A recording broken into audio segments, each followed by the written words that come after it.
Sa kasalan ko, dinala ko ang saa sa biyenan ko.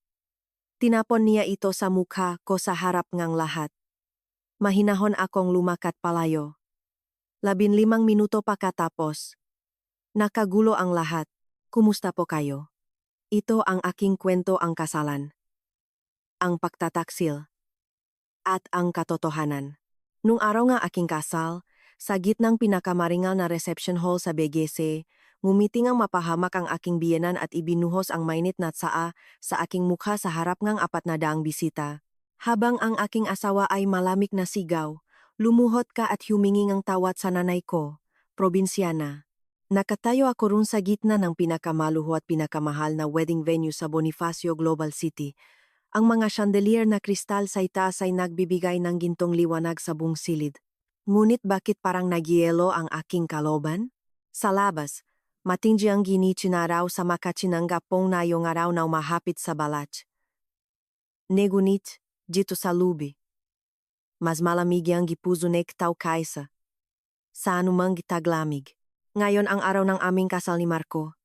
Tumingin ako pababa sa aking suot.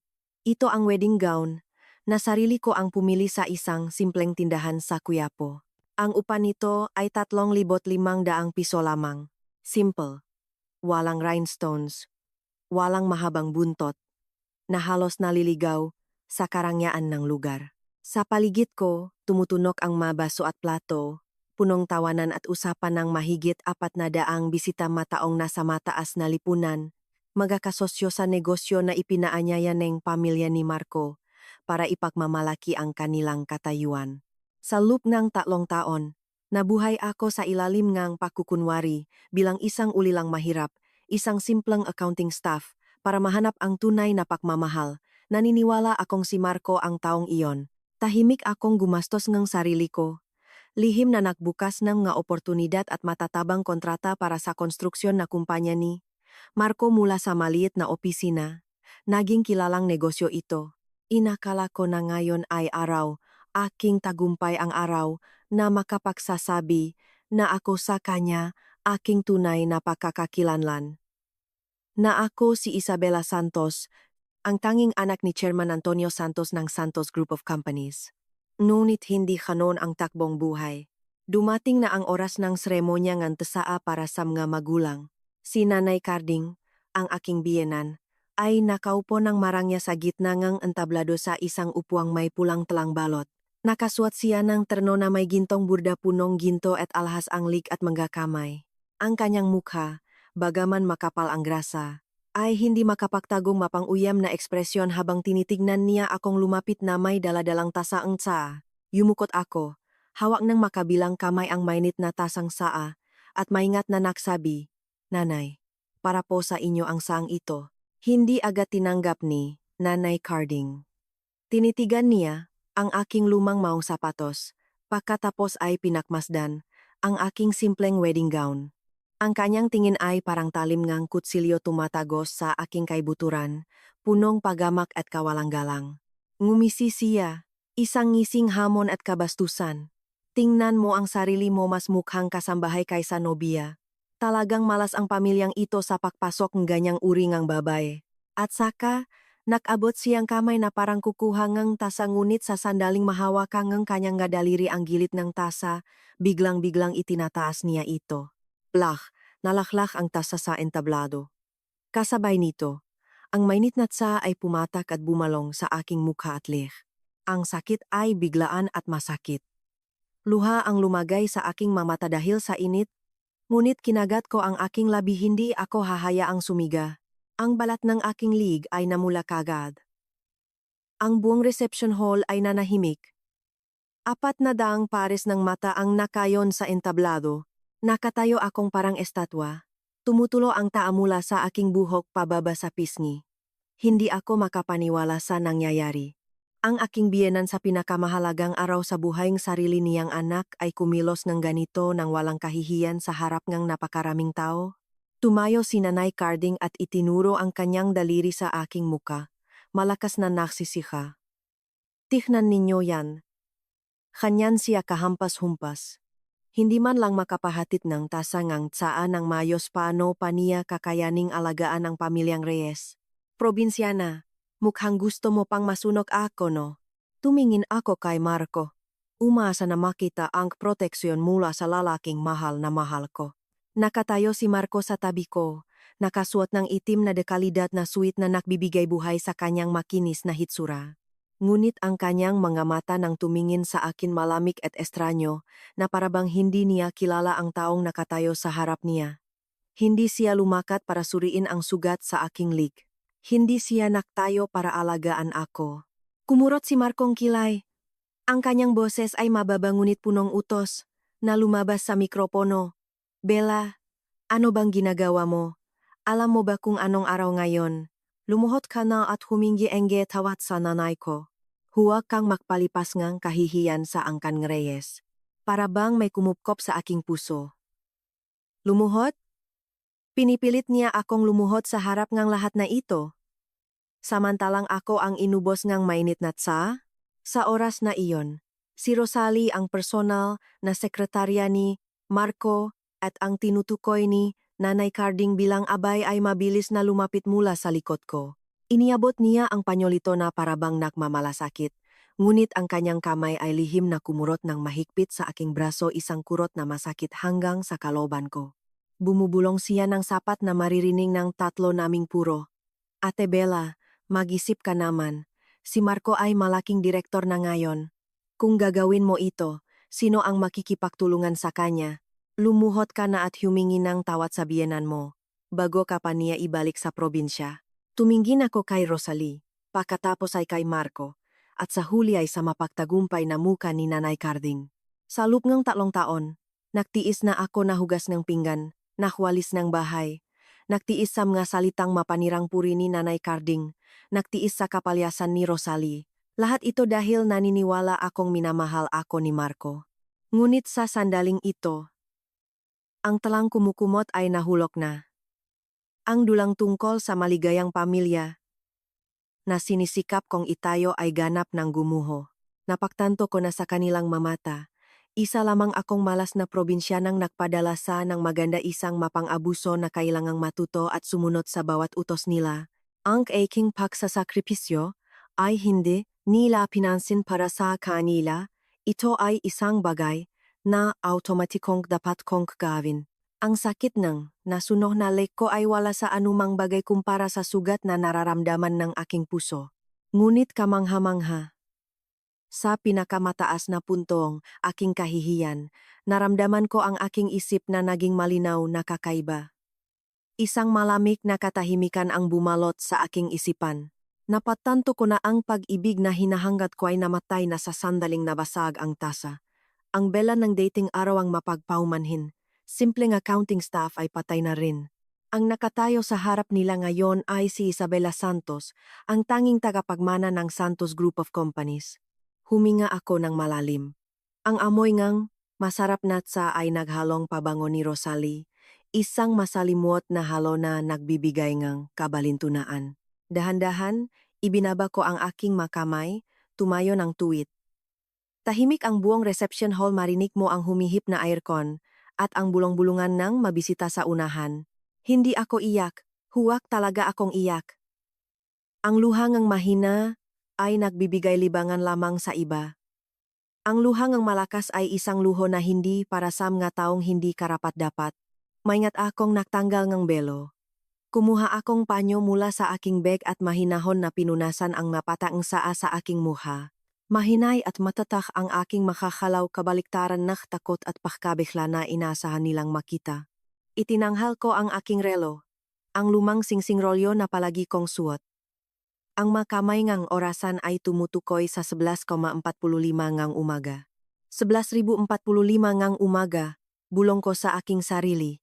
Pamilya Reyes, 15 minuto na lamang ang natitira sa inyo para ma-enjoy ang inyong tinatawag na kayamanan at kaluwalhatian. Habang hindi ako lumuhot at hindi rin umiyak, nagsimula ng mawalan ng pasensya si Nanay Carding. Nag-agbay siya. Ang kanyang maasim na boses ay tumaas muli. Bingi ka ba, bata? Sabi nga asawa mo. Lumuhot ka at huminging tawad sa akin, bakit nakakaabot langit ka pa diyan? Ganyan kakasipag walang maayos na magulang na nagturo sa iyo. Lumuhot na. Lumapit din si Marco.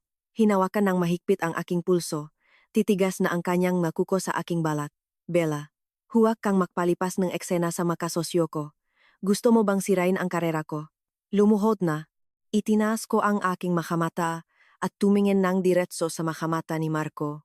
Ang itim na mga mata ko sa sandaling iyon ay wala na ang dating pagpapailalim, pinalitan itong malamig. Matibay na tingin na nakpahinto kay Marco ng biglaan, ang kanyang kamay ay huminang ang kaunti. Malakas at malinaw ang aking boses, tumatagos sa buong silit ng hindi kailangan ng mikropono. Ang saang ito ay Mountain Tea mula sa Benguet, 500 piso ang isang dahon.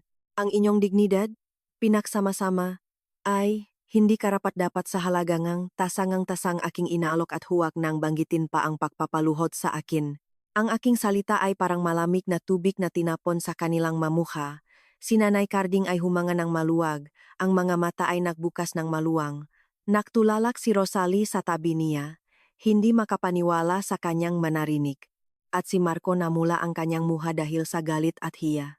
Itong, paano ka naglakas loob na magsalita ng ganyan sa nanay ko? Nag-ingay si Marco. Ngumiti ako, isang ngiting puno ng pahamak sa aking sariling kabangisan sa loob ng 3 taon. Dahan-dahan ko binunot ang singsing kasal sa aking daliri.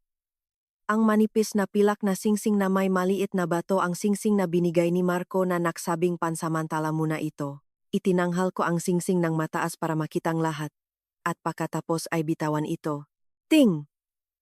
Nalaglag ang singsing at bumaksak sa basak na tasang-tasa sa haig, nagbigay ng malamig. Matibay na tuno ang metal. Nakahiga ito run. Walang kabuluhan at mura katulad ng kasal na ito. Isinaluli ko na sa iyo, sabi ko, ang aking boses ay katatagan na hindi ko inaasahan, tapos na rin ang pelikula ngayon. Ako, si Isabela Santos, ay opisyal na inihahayag ang pagkanselang ng kasal na ito. Mula sa sandaling ito, wala na akong anumang kaugnayan sa pamilya Reyes. Sa ibaba, nagsimulang lumago ang bulong-bulungan. Ano ang nangyari sa nobya? Nakansela ng kasal sa entablado, grabe. Parang sobrang pag-aapi sa kanya. Pero ano ang basehan niya para maging ganito kayong makapangyarihan? Tingnan mo, mukhang walang pera.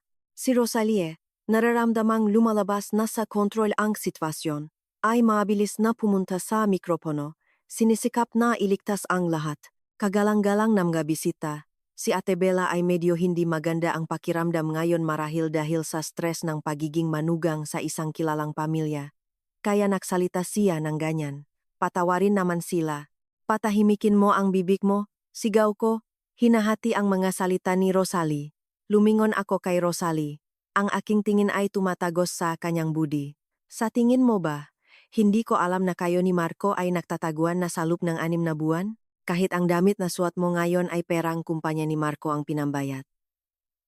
At kung saan nanggaling ang perang iyon baka hindi mo alam, pero alam ni Marco. Namutla si Marco. Pawis na ang no. Dahil ayaw na niyang marinig pa, gusto niyang tumakbo at takpan ang aking bibig.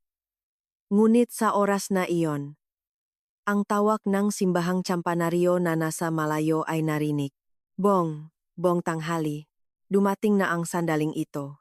Tapos na ang 15 minuto nila. Humakbang ako patalikot. Nakasalang ang mabraso sa aking dibdibo. Tinitingnan si Marco at si Nanay Carding ng may awa. Mahanda na kayo, tapos na ang swerte ninyo. Hindi pa nakakapos ang aking salita, nakring ang telepono ni Marco sa kanyang bulsa. Kasabay nito, ang telepono ni Nanay Carding, na nasabek na hawa ni Rosalie, at ang telepono ni Rosalie mismo ay parehong naktuktok ng sabay-sabay. Ang maingay na tuktok ng maito ay sumira sa namamayaning tensyon.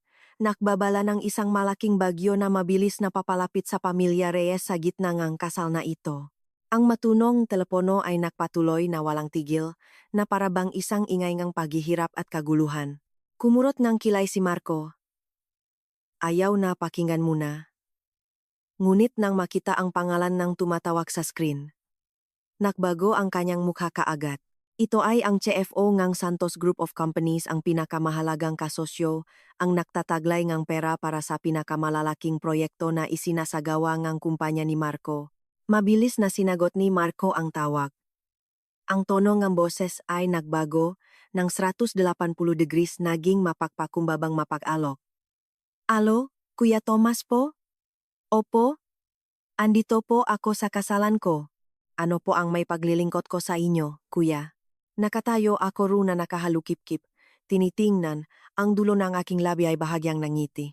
Sa kabilang linya, hindi ko alam kung ano ang sinabi, ngunit nang makita ko ang mukha ni Marco, na nagbago mula sa pulang galit tungong puting-puting papel, ang kanyang labi ay nanginginih na nagsasalita. Hahu, paano? Paano iyan mangyayari? Naksay na tayong kontrata, anong klaseng violation iyon? Kuya Thomas. Kuya Thomas. Ibinaba ni Marco ang kamay, ang telepono ay halos nahulog sa kamay niya. Napatingin siya sa akin pagkatapos kay Nanay Carding. Ang kanyang mamata ay lubos na naguguluhan. Ang Santos Group ay nagdeklara ng pakansela ng kontrata at inalis ang lahat ng puhunan daan-daang milyong piso kaagad. Ano ang ibig sabihin nito? Bulong ni Marco. Ang boses niya ay nawala na sa takot. Bago pa man makabawi si Marco, ang telepono ni Nanay Carding na hawak ni Rosalie ay muli pang nagring. Kinuha ni Nanay Carding ang telepono, sumigaw ng, "Sino iyan? Anong oras na? Nakakainis naman." Ngunit pagkatapos marinig ang ilang salita, natitisot na si Nanay Carding. Kinailangan niyang humawak sa armchair para hindi matumba. Ano? Ninisays ang account ng bangko. Bakit nila isesaysa? Tapat ang aming negosyo, lahat ng papeles ay original. Huwag ninyong paratangan ang pamilya namin. Ako ay maghahabla. Galit na galit si Nanay Carding sa telepono, ngunit ang sagot niya ay tunok lamang ng beep. Lumingon siya sa kanyang anak, ang mukha ay hindi na makilala sa pagkabigla. Marco, sinese ng bangko ang lahat ng account. Sabi nilang subsidiary company mo ay suspect ng financial fraud, gumamit ng pekang documents para manggutang. Gagawin nilang isaize din ang bahay sa Dasmariñas Village namin. Sa reception hall, nagsimulang magnerbiyos ang mga bisita. Ang mga taong naroon ay hindi hangal. Sila ay mga matandang lobo sa negosyo. Narinig nila ang mga salitang pag-alis ng puhunan, pag-seize ng account. Fraud, agad nilang naunawaan na ang sasakyang pangnegosyo ni Marco ay nalulunod. Nakring din ang telepono ni Rosalie. Pagkatapos marinig ang tawag, bumaling siya kay Marco. Namumutla ang mukha. Kuya Marco, ang mga subkontraktor ay tumawag. Nabalitaan nila na babagsak ang kumpanya kaya dumating na sila sa opisina para mangkolekta ng utang. Sabi nila kung hindi nababayaran ngayong hapon, sisirain nila ang opisina. Ang mga balitang dumating ng sabay-sabay ay parang sunod-sunod na daluyong ng tsunami na lumunod sa kayabangan ng pamilya Reyes. Nakatayo si Marcos sa gitnang entablado, pawis na pawis, basa ang lupngang mahal niyang barong. Lumingon siya para humingi ng tulong, ngunit nakatanggap lamang siyang mapag-alinlangang tingin at mainit pang pagiwas. Isang banking director na nakaupo sa VIP table ay tumayo, inaayos ang kanyang buhok, at malamig na sinabi sa katabi niya, "Umalis na tayo. Mukhang mabibigo ito kung mananatili tayo. Baka mapabilang sa mga kakilalang mga economic criminal." Nanguna ang lalaki at sinundan siyang ang isang alon ng gapanauhin na isa-isa na tumayo. Mga taong kanina pa ay nakikipakamay at nagpupuri kay Marco bilang batang matagumpay na negosyante ngayon ay lumiliko at umalis nang walang isang salitangang paalam. Ang tuno nga upuang nahahakot sa sahig, ang mabilis na yapak nga mapa ay lumihang isang nakakanilsultong eksena. Nang makita ni Nanay Carding na umaalis na ang mabisita, nakpanik siya at tumakbo pababa. Kinuha ang bisik ng isang matandang kaibigan na dati-rati ay kasabay sa simbahan. "Ate Gloria, manatili ka muna at kumain na, handa na kaming maraming pagkain. Ito ay isang hindi pagkakaunawaan lang." Inalis ng babae ang kamay ni Nanay Carding, na parabang natatakot na mahawa sa dumi. "Ay, ate, may iba pa akong dapat gawin. Ang bahay ng asawa mo ay sinebe ng bangko, hindi ako makikihalubilo, baka mapahiya pa tayo." Sa loob lamang ng 10 minuto, ang maluwag at maluho na reception hall ngang kasal ay naging malamig at walang laman. Ang mamesa ay puno pa ngang masarap na pagkain na walang nakahawak. Ang pamilya Reyes, si Rosalie, ilang nagtatakang kawani, at ako, ito na lang ang natitira. Lumingon si Marco sa akin. Ang mga mata ay namumula, punong madugo na pagalit. Ang takot at kawalan ngang pag-asa ay naging buong-buong galit na. Lumapit siya at hinawakan ang aking kalikot. Sumigaw siya. Ikaw ang nagdala ng malas sa aming pamilya. Mula ng pakasalan kita, nadama ko na may mali, bakit ngayong araw na ito maraming nangyayari? Malas ka. Inalis ko ang kanyang kamay, inaayos ang aking kwelyo, tinitingnan siyang lantarang paghamak. Hindi pa ba naiintindihan ni Marco? Si Trance Reyes, sa tingin mo bang nagdi-decide mag-isa ang Santos Group na bawin ang puhunan? Na mag-isa ring nagdesisyon ang bangko na sasayzain ang iyong account? Na nagsabay-sabay lang ang masubkontraktor na nakolekta? Humakbang ako ng isang hagbang palapit. Ang aking mukha ay halos nasa harap ngang kanyang mukha. Ang boses ko ay malamig na parang yelo. Lahat ng ito utos ko. Nachigilan si Marco. Umakbang gipaatras, nagichichitaw. Ikaw, ano ang sinasabi mo? Sino ka para magutos sa Santos Group? Ngumiti ako isang ngiting punong lihim at kapangyarihan. Gusto mo bang malaman kung sino ako? Hayaan mo akong ipakita sa iyo. Tinitigan ako ni Marco ng diretso. Ang mamata ay malawa ng pag-alala at pagdududa. Sa isipan niya, isa pa rin akong simpleng accounting staff na may maliit na sweldo, isang taong nakasalalay sa pera niya. Paano ko maaring makaunyayan ang mga napakalaking puwersang iyon? Inilabas ko ang kamay sa panloop na bulsa nga, aking wedding gown at kumuha ngang isang maliit na bagay kumikinang ang pilak sa ilalim ng ilaw ng entablado. Ito ay isang USB drive. Itinanghal ko ito sa harap ni Marco. Ang aking boses ay kalmado ngunit bawat salita ay parang kasing bigat ng bundok. 3 taon na ang nakaraan, nang halos mawasak ang iyong kumpanya dahil sa utang at mahinang pamamahala. Hindi ba? Sino ang nagpuyat ng 2 buwang sunod-sunod para ayusin ang buong sistema ng bookkeeping mo? Sino ang nagturo sa iyong tamang paraan kung paano muling ayusin ang masamang utang para makakautang ka sa bangko? Lumunok si Marco. Sumunggaw ang mag-aalala. Tama ako iyon. Noong panahon na iyon, isinaalang-alang kaniya bilang isang simpleng empleyado na kailangan lamang ng kaunting pagmamahal. Lubos kang ginamit ang aking talino nang walang kahit isang piso na bonus. Sa USB na ito ay nakasulat ang lahat ng patunay ng iyong mamaling gawain sa loop ng 3 taon mula sa pag-iwas sa buwis, pagtatayo ng ghost company para sa money laundering, hanggang sa iyong panggongotso ng materyales sa Sampaguita Residences Project. Nang marinig ang pangalang Sampaguita Residences, namutla si Marco. Iyon ang kanyang pinakamalaking proyekto at ang pinagnanakawan niya ng pinakamalaki. Kung malalantat ito, hindi lamang siya mabibigo kundi mapupunta pa siya sa kulungan. Nanginginig na si Rosalie sa tabi, humahawak sa braso ni Marco. Kasapwat din siya sa mga peke na dokumentong pagbebenta ng materyales para sa proyektong iyon. Itinatakot mo ba ako? Sinisikap ni Marco na makmukhang matatag ngunit ang boses niya ay nanginginig na. Asawa mo ako. Kung mapunta ako sa kulungan, mawawalan ka rin ng lahat, hindi mo gagawin iyon. Halahak ako ng malakas, ang tawa ay tumatagos sa malamig. At walang lamang reception hall, maririnig ang pahit at pangungutya. Asawa ko? Kanina lang pinilit mo akong lumuhot. Pinahintulutan mo ang nanay mo na magtapon ng mainit na saa sa aking mukha. Ang pag-iisang dibdib ay nagtapos sa oras na iyon. At tungkol naman sa mawawalan ako ngang lahat, ikaw ang mali.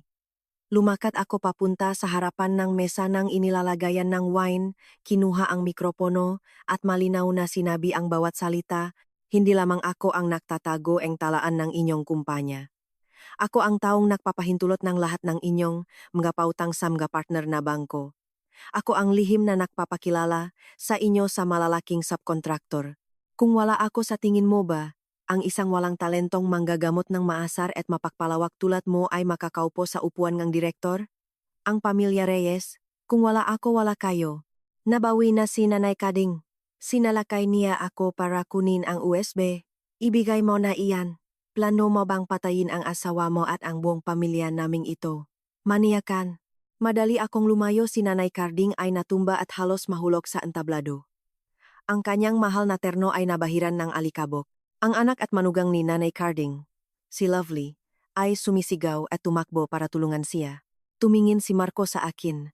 Ang kanyang nga mata ay nagliwanag ng marahas na galit. Nang maisip niyang walang ibang magagawa, lumabas ang kanyang tunay na kalikasan. Sumigaw siya. Kung hindi mo ibigay, huwag kang magsisi. Nag-roll up ang kanyang manggas at sinabak niya ako. Kasunod din sina Rosalie at Lovely. Naksisikap nilang palihiran ako at pihilan ang aking makakamayat pa. Inakala nilang bata pa akong mahinang batang mag-isa. Nakatayo akong walang galaw, walang takot. Ang kamay ay mahigpit na hawak ang USB. Binibilang ko sa loop ko. 3, 2, 1. Boom! Ang malaking pintong reception hall ay bukas ng biglaan. Isang malalakas na hangin ang dumating, kasama ang kapangyarihang mapangilagan ng mabagong dating. Natulala si Marco, ang kanyang kamao ay nakataas pa sa hangin, lumingo ng buong pamilya Reyes. Mula sa labas, pumasok ang isang matandang lalaki, puting-puti ang buhok ngunit tuwid ang katawan, nakasuting maayos na suits. Sinundan siya ang 20 bodyguard na nakasuot ng itim, nakasuot ng dark na salamin mataas at malalaki tulad ng magumagalaw na pader. Mabilis nilang nakalat, lumikhang 2 linyang proteksyon sa makabilang dako, iniwan ang 100 katawan na pula ang karpet sa gitna. Humagbang ng matatag ang matandang lalaking katulad ng tagapamahala ang tunog ng kanyang sapatos ay tumatagos sa marmer na sahig. Lumakat siya ng diretso patungo sa entablado. Ang matining na mga mata ay naglibot sa grupo ni Marco na nakpahinto sa kanila, lahat ay lumayo ng patalikot. Tumigil siya sa harap ko, inilagay ang kanyang kanang kamay sa kaliwang dibdibo, yumukot ng 45 degree, ang boses ay malalim at magalang na tumatagos sa buong silid. Inaanyayahan ko po kayong umuwi na, aking ginang. Ang buong reception hall ay parang huminto ang pahinga sa pagdating ng lalaking ito. Nagtataka si Marco, si Nanay Carding, si Lovely, at si Rosalie walang gumagalaw. Bibig ay nakabukas, mata ay malawak. Kilala nila ang lalaking ito. Ito ay si Tito Berto, ang legendary na tagapamahala ng Santos Clan. Ang laging lumalabas sa mga business magazine sa tabing ang chairman. Kilala bilang pinakatapat at pinakamahalagang katulong. Bakit nandito si Tito Berto? At bakit yumukot siya sa akin sa mahirap na manugang na kanilang kinukutya? Nagtitital si Marco. Tito Berto. Bakit tinawag mo siya na? Ginang?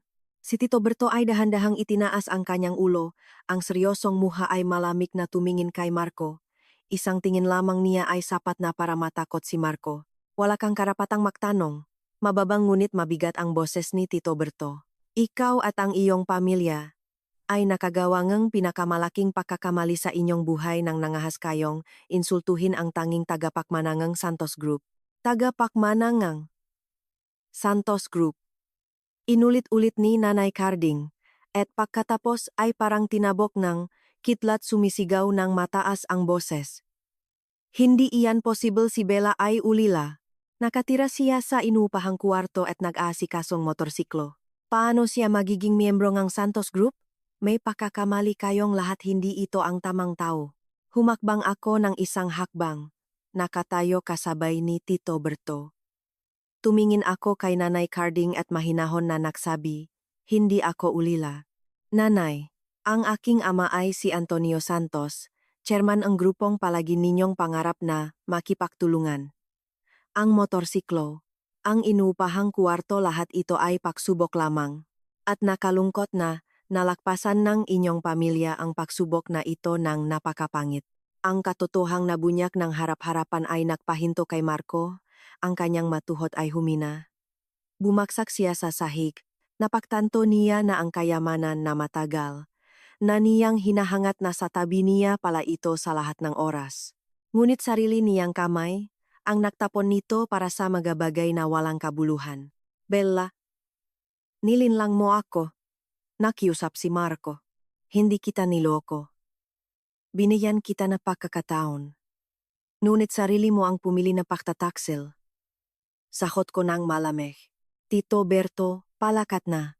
Mabilis na tumugon ang 2 mataas na bodyguard. Hinahati ang grupo ni Marco mula sa akin. Bumubuong ligtas na bilok ng proteksyon. Ginang, naghihintay ang chairman sa pangunahing tanggapan para sa Emergency Board of Directors meeting tungkol sa muling pag-ayos ngang mapamumuhunan kasama na ang paglalapat ngang mangga parusa sa kumpanyang Reyes Construction. Ang sasakyan ay handa na sa lobby. Tumango ako. Halina na, Tito Berto. Napakaruming hangin dito, hindi ako makahinga ng maayos. Opo, ginang. Lumakad ako ng diretso patungo sa pinto. Ang simpleng wedding gown ay biglang nagmukhang maringgal ng ibihis ng aking karisma ng isang tunay na may-ari. Sa paglabas ko sa malaking lobby, isang maitim na Rolls-Royce Phantom kumikinang, may espesyal na plaka ay nakaparada na sa pintuan. Ang driver na may puting guwantes ay mabilis na tumakbo para buksan ang pintong likuran, yumukot para salubungin ako. Umakyat ako sa sasakyan, umupo sa malambot na leather seat, naramdaman ang malamig na hangin ng aircon. Naksara ang pintuan, isang matibay na plak, ganap akong nahiwalay sa maingay at gulong-guluhang mundo sa likod ko. Sa madilim na salamin ng sasakyan, nakita ko si Marco at ang kanyang pamilya na tumatakbo hanggang sa pintuan. Dinudurok ni Marco ang kanyang makamay sa salamin. Sumisigaw ngang aking pangalan sa desperasyon. Ang kanyang muha ay puno ngang pagsisisi at takot. Si Nanay Carding ay umupo sa sahig at umiyak. Si Rosalie ay mabilis na nagtago sa gitna ng mga tao para makatanan sa responsibilidad. Ang sasakyan ay mahinahon na humihip sa kalsada ngang begese. Hindi ako lumingon kahit minsan. Sa aking likuran, ang bagyo para sa pamilya Reyes ay nagsimula pa lamang. Sa aking harapan ang isang imperyo ang naghihintay sa akin na pangasiwaan. Ang laro ay natapos na at ngayon ay oras na para isaalang-alang ko ng maayos ang lahat ng utang pati ang damdamin at pra. Ang Rolls-Royce ay mahinahon na lumipat sa South Luzon Expressway patungo sa luxury subdivision sa Dasmariñas Village, Makati. Sa labas ng bintana, ang langit ng Metro Manila ay nagsimulang maging madilim. Ang mamakapal na itim na ulap ay nagtitipon. Nagbababalang isang malaking ulan ang darating, kahalintulad ng aking pakiramdam sa oras na iyon. Naupo ako sa likurang upuan, hawak ang tablet, ang mamata ay nakadikit sa screen na nagpapalabas nga live na video mula sa CCTV system ng bahay sa Dasmariñas Village, ang tirahan na 3 taon ko nang tinatawag na tahanan, tulad ng inaasahan ko. Hindi ang pamilya ni Marco ay nagsisi o naghanap ng paraan para ibalik ang kanilang dignidad. Ang kanilang katakawan at kabastusan ay nabunyak ng malinaw sa sandaling nagsimulang lumubog ang barko. Sa screen ng CCTV ng sala, nakita ko si Marco na nagmamadaling pumasok sa bahay. Ang mahal niyang suite ay magulong-magulo na. Ang nakatuk na kwelyo ay nakabukas at nakabitin sa kanyang lig. Nagmamadali siyang lumapit sa iron safe na nakatago sa likod ng oil painting. Ang mga kamay niya ay nangginginig abang naktatip NG password. Gumisi ako, ang password na iyon ay pinalitan ko na kagabi sa pamamagitan ng Smart Home Management System. Nagtipe si Marco ng 3 beses sa ikatlong pagkakataon. Ang safe ay sumipol ng malakas at automatikong naglok. Sa galit, dinudurok niya ang safe. Sumisiga ngang mamura ang salita na kahit sa pamamagitan ngang CCTV ay malinaw na makikita sa anyo ngang kanyang bibig.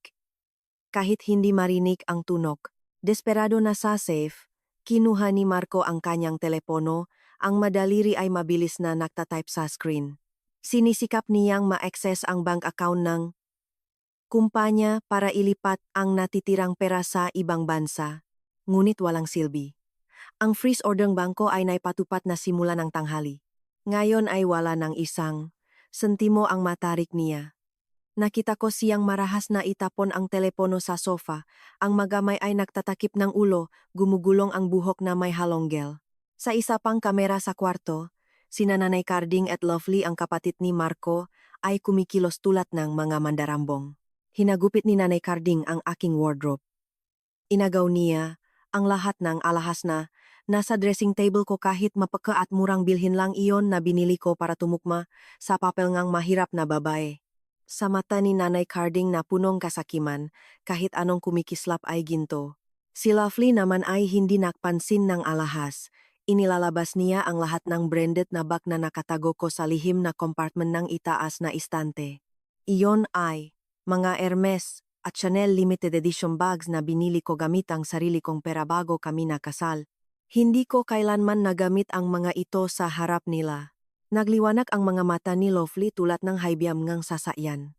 Nagsiksik siya nga malaking bag sa maliit na bag, Pinagsisiksik ang lahat ng hanggat kaya.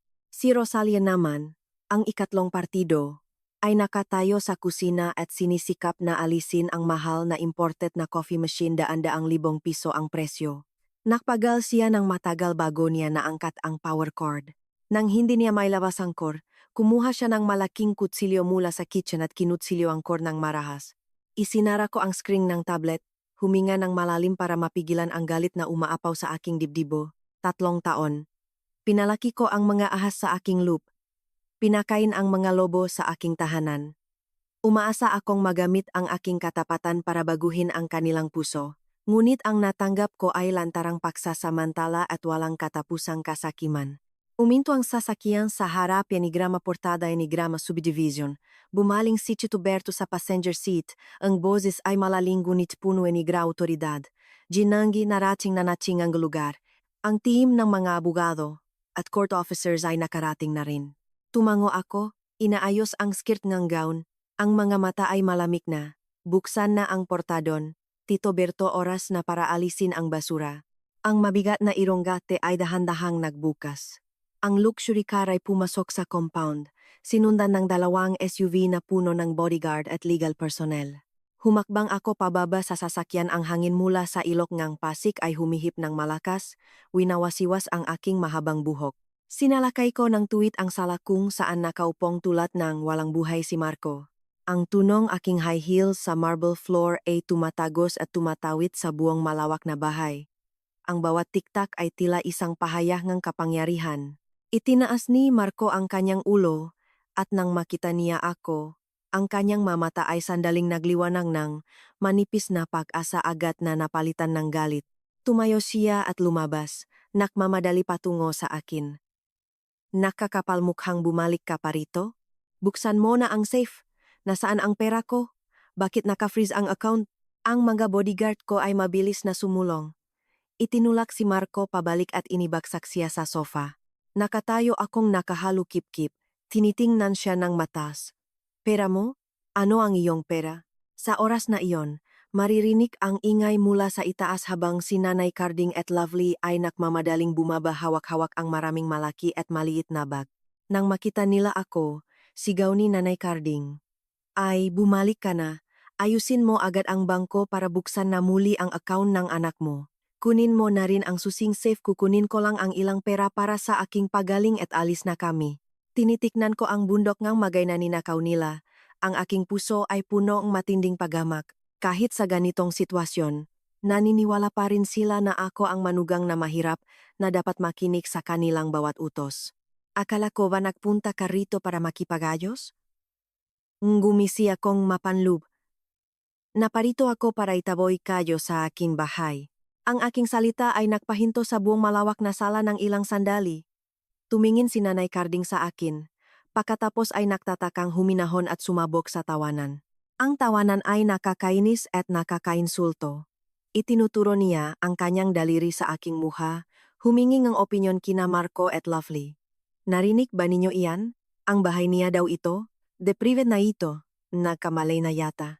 Ang subdivision house na ito ay nasa panggalan NG Kumpanya, ni Marco ang panggalan NG Mayari, ay Direktor Marcos Reyes din. Sino ka para magsabi na bahay mo ito? Si Marco, sagutan mo. Nagsisikap na tumayo si Marco, inaayos ang kanyang barong, sinisikap na muling maabot ang dating dignidad. Bella, tumigil ka na sa pagtatanghal. Ang mapapalngang bahay ay nasa loop ngang, safe ko ang pangalan ngang may-ari ay ako. Huwag mo nang paglokohin pa ang sinoman. Nagsenyal ako sa ledloya ng aming grupo, si ate. Domingo ang personal na abogado ng aking pamilya sa loop ng 20 taon ay humakbang pasulong. Inilagay ang kanyang briefcase sa coffee table. Mahinahon itong binuksan at inilabas ang makapal na papel na bundle at isang mapulang maleta. Itinulak ni ate. Domingo ang maleta patungo kay Marco. Ang boses niya ay matibay ngang. Isang taong malalim ang kaalaman sa batas. Pakiusap, tingnan mo ito. Kuya Marco. Ito ang orihinal na titulong lupa at lahat ng aset ng bahay.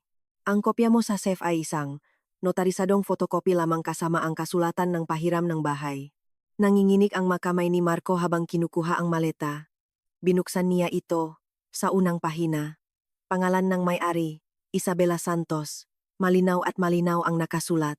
Binuka pa niya, petsang pakakalop ng titulo. 3 taon na ang nakaraan bago pa kami ikasal. Hindi. Hindi posible. Pabulong na nagsalita si Marco. Pamumutla ang mukha.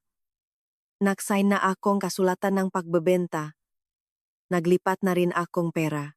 Pera? Tinahimik ko siya. Kanino ka naglipat ng pera? Sa real estate company ng Santos Realty. Iyon ay subsidiary ng Santos Group at ang pera na inilipat mo ay katunayan ang pera na ibinigay ko sa iyong account sa ilalim ng pangalan ng project bonus para maramdaman mong ikaw ay isang matagumpay na lalaki.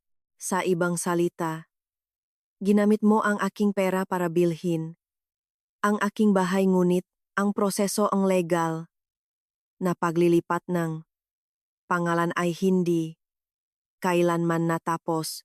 Ang kontratang pinirmahan mo ay isang conditional sale agreement na may suknay na kailangan mong maging tapat at tapat sa loob ng 5 taon. Nilabak mo ang suknay na ito simula pa sa 2 taon. Ibinaba ni Marco ang kanyang makamay, ang pulang maleta ay nahulog sa coffee table. Naunawaan na niya ang lahat, ang bawat bagay na mayroon siya, mula sa titulong direktor hanggang sa sasakyan at ang bahay na ito. Lahat ay pinag-isipan at inayos ni Isabela. Ang entablado na itinayo niya para sa sarili niya. At hindi niya kailanman natupad ang papel na tapat. Nang makitang natalo na ang kanyang anak, sinalakay ni Nanay Carding ako para kunin ang maleta. Sukdulan. Niloko mo ang aking anak. Hindi ako naniniwala sa batas na pinapayagan kang gawin ito. Mahahabla ako sa korte. Malamig ang sinabi ni ate. Domingo, itinutulak ang kanyang salamin. Habla lang kayo sa korte sa team ng mga abogado ng Santos Group. Ang kasong ito ay maring umabot ng 10 taon, 20 taon. Ngunit sa ngayon, mula sa batas, si Ginang Santos ang tanging legal na may-ari ng bahay na ito. Ang inyong pagpapanatili ay paglabag sa ari-arian ng iba. Si Rosalie na tahimik na nakatayo sa sulok ay ngayon ay lihim na sumusubok na makalabas sa backdoor. Tigilan mo ang iyong sarili, sabi ko. Mabilis na naksara ang bodyguard sa pintuan. Si Rosalie ay natakot at lumingon, pamumutla ang mukha. Rosalie, bahagi ka rin ng kwentong ito. Huwag kang makmadaling umalis. Tinitignan ko ang lahat ng 4 sa kanila. Bibigyan ko kayong 30 minuto tipunin ang lahat ng bagay na tunay na pag-ari ninyo at lisanin ang aking paningin. Pagkatapos ng 30 minuto, ang anumang bagay na natitira sa bahay na ito ay magiging basura at itatapon. Sumigaw si Lovely, nagtatalon ang paa. 30 minuto? Hindi iyan magiging sapat? Maraming gamit kami dito. Tumingin ako sa relo, mahinahon na nagsimulang makbilang. 29 na minuto. Ang tensyon sa sala ay parang isang pisi na malapit ng pumatak. Tinitiknan ako ni Marco nang may punong ng put ngunit nalalaman niyang wala siyang magagawa laban sa linya ng bodyguard. Ngumangalit siya, lumingon at sumiga. Nanay, ate pumunta na kayo sa kwarto para tipunin ang gamit ninyo. Bilisan na natin. Nakalat ang pamilya, mabilis na tumatakbo paakyat ng hagdan. Ang tunong ng yapa at mga bagay na nakpatak ay lumikha ng hindi kapanipaniwalang kaguluhan na hindi pa nakita. Umupo ako sa sofa, mahinahon na nakbuhos ngang tasaa, tinatamasa ang huling sandali ng pakbagsak ng mataong sakim. Lumipas ang 30 minuto, mabilis sa kasalukuyang kaguluhan ng pamilya ni Marco. Pinasan at kinarga nila ang mga maleta ng damit at sapatos na nakatambak sa harap ng sala. Si Nanay Carding ay patuloy na nakmumura habang nakimpake. Ang bibig ay walang tigil na sumusumpa sa akin ng pinakamaruruming salita na malaman niya. Nang hinihila ni Lovely ang kanyang malaking maleta sa sala dahil sa pagmamadali at pagkabigla tinamaan niya ang isang wooden accent table. Isang lumang Burnay pottery jar, isang mahalagang bagay na ibinigay ng aking ama noong araw na formal na ipinakikilala ang Santos family sa Reyes family, ay nahulog at nakbasag. Sak! Ang tunog ng pagbasag ay malinaw at masakit sa buong sala. Ang piraso ng Burnay ay nakakalat sa buong sahig. Kumurot akong kilay habang tinitingnan ang magabasak na piraso, isang antik na Burnay jar mula Ilocos. Mahigit 300 taon ang edad. ang kasaysayan at kulturang hindi. Maaring tasahin enge pera ngunit ang kasalukuyang presyo sa merkado ay hindi bababa sa 6 na milyong piso. Namutla si Lovely, nagtatitita. Hindi ko sinasadya. Gumuho lang iyon. Iyon ay isang lumang clay pot lang naman. Sa oras na iyon, si Nanay Carding ay bumaba mula sa itaas, hawak ang matulis na gunting. Habang bumababa, pinutol niya ang mamahal kong evening gowns at silk na blouses na kinuha niya sa wardrobe nga tela ay nakakalat pababa nga hagdan. Kung hindi ko makukuha, wawasak na lang kita rin tang ina. Sumisigaw si Nanay Carding sa gitna ng kanyang pakagalit. Tumayo ako at pinakmasdan ang eksena sa harap ko umiling. Ang kanilang katangahan at galit ay nakpahina sa kanila ng higit pa sa aking kinakailangan. Ati, Domingo, gumawa ng inventory, sabi ko ng maikli. Tumango si Ati. Domingo, nagsenyal sa mga kasamahan niya. Isang grupo ang asset appraisers. Ang mabilis na pumasok. May dalang kamera at recording equipment. Kinuha nila ang litratong basak na burnejar na mga gupitin na damit, maingat na tinalaan ang bawat detalye. 10 minuto lamang, isang invoice para sa mga nasira ay iniabot sa harap ni Marco. Kuya Marco, sabi ni Ati. Domingo ng malinaw, ang kabuang pinsalang naidulot ng inyong pamilya sa lupngang. 30 minuto ay kinabibilangan ng isang burnejar na may edad na mahigit 300 taon na nakakahalaga ng 6 na milyong piso. 15 set ng designer clothes na ganap na nasira na nakakahalaga ng 3 milyong piso. Kasama ang magastos sa pakukumpuningang niliko sa proseso ng paglipat ng gamit kabuwang 15 milyong piso. Kinuha ni Marco ang papel. Nanginginig ang makamay. Ang mga mata ay nakpalawak nang makita ang halagang 15 milyon. 15 milyon? Nanlolup kayo? Iyon ay mga kalat-kalat na gamit lang ganon ba ang halaga? Lumapit ako, kinuha ang pirasong inukit na tela na pinutol ni Nanay Carding, at mahinahon na sinabi, ang nanay mo ay hindi nagtatanda ng brand names, hindi ko siya sisihin doon, ngunit ang kanyang kakulangan ng kaalaman ngayon ay may mataas na presyo. Ito ay imported na juicy, ang presyong tela ay 10,000 piso bawat metro, hindi pa kasama ang bayad sa disenyong bantok na fashion designer. 15 milyon ay ang discounted na presyo na iyon. Wala akong pambayad. Nakpawi si Marco, ang hamata ay halos lumalabas na sa kalet. 15 milyon, sasaktan mo namin iyon. Alam kong wala kang cash, ngumiti akong malamig. Kaya agad na isasagawa namin ang asset confiscation. Nagsenyal ako sa bodyguard. Agad nilang kinuha ang Rolex na relo sa kamay ni Marco, ang susi ng Mercedes na nakaparada sa labas, at pati ang mga alahas na gintong suot ni Nanay Carding. Ano ang ginagawa ninyo? Magnanakaw. Magnanakaw. Sumisigaw si Nanay Carding.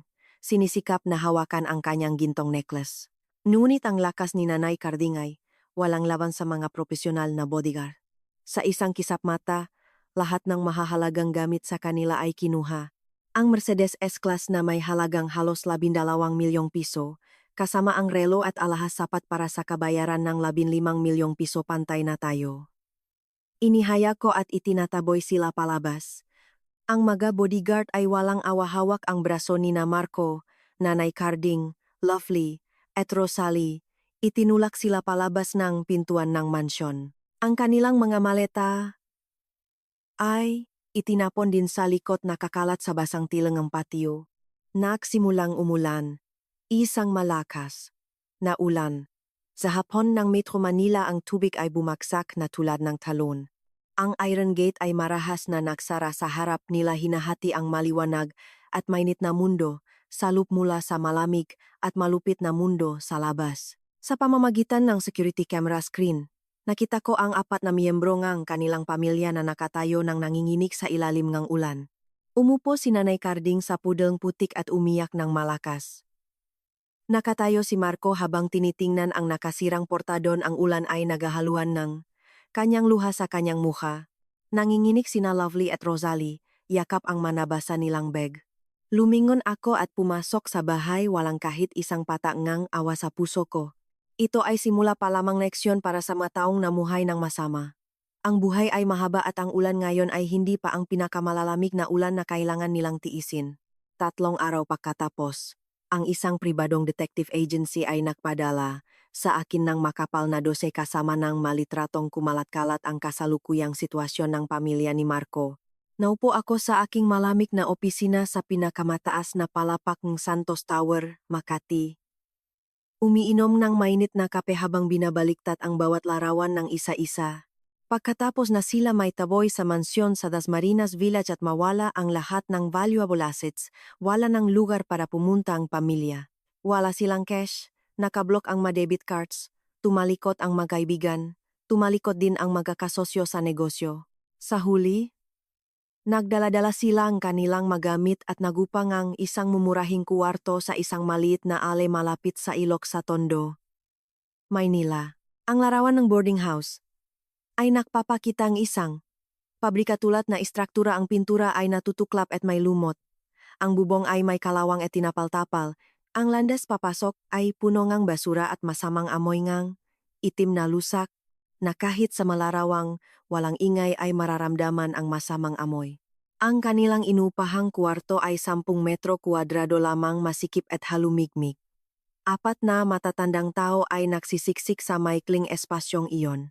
Walang malambot na kama naktatahimik sa malamay na concrete floor na may banig. Binasa ko ang ulat ng detective. Ang mga tensyon ay nagsimulang lumabas ng halata. Kahapon ng umaga, narinig ng kakalapit kwarto ang malakas na sigawan mula sa kanilang kwarto. Si Nanay Carding hindi na nagtitiis sa kahirapan at pagdurusa ay ibinuhos ang lahat ng put sa ulo ni Rosalie. Sisihin niya si Rosalie bilang baruang kamalasan. Siya raw ang nagpaligaw-ligaw sa kanyang anak na si Marco, na nakialam sa pamilya at nagdalangang kasawian sa pamilya nila. Mapanira kang babay, umalis ka na. Dahil sa iyo, nawala ang lahat ng aming mayroon. Kung hindi sumunod si Marco sa iyo, hindi rin sana sila natakot si Bella ng ganun. Sabay sigaw ni Nanay Carding, habang itinapon ang lumang walis sa katawan ni Rosalie. Ngunit hindi na nagpapakumbaba si Rosalie tulad ng dati. Ang kanyang tunay na katangian ay lumabas, isang mapanganib na babay na paboritong makipagtalo. Inialis niya ang walis. Nakbara, matanda kang nagnanakaw, huwag mong ibintang sa akin ang lahat. Ikaw ang nag-engganyo kay Marco na lisanin si Bella. Ikaw ang nagbuhos ng mainit na tubig sa mukha ni Bella. Ngayon nakbabantang sa akin? Biktima rin ako ng mapanlinlang na pamilyang ito. Nagupo si Lovely sa sulok at umiyak ng malakas. Nagrereklamo na nakmimiss ng bahay, ng aircon, ng masasarap na pagkain. Ayaw niyang magtrabaho, naghihintay lang na may darating sa kanya na tutulong, na nagpapalala ngang siksikang atmosphere nga, kuwarto. Habang si Marco ang tinuturing na haligingang tahanan ay naging isang alkoholiko.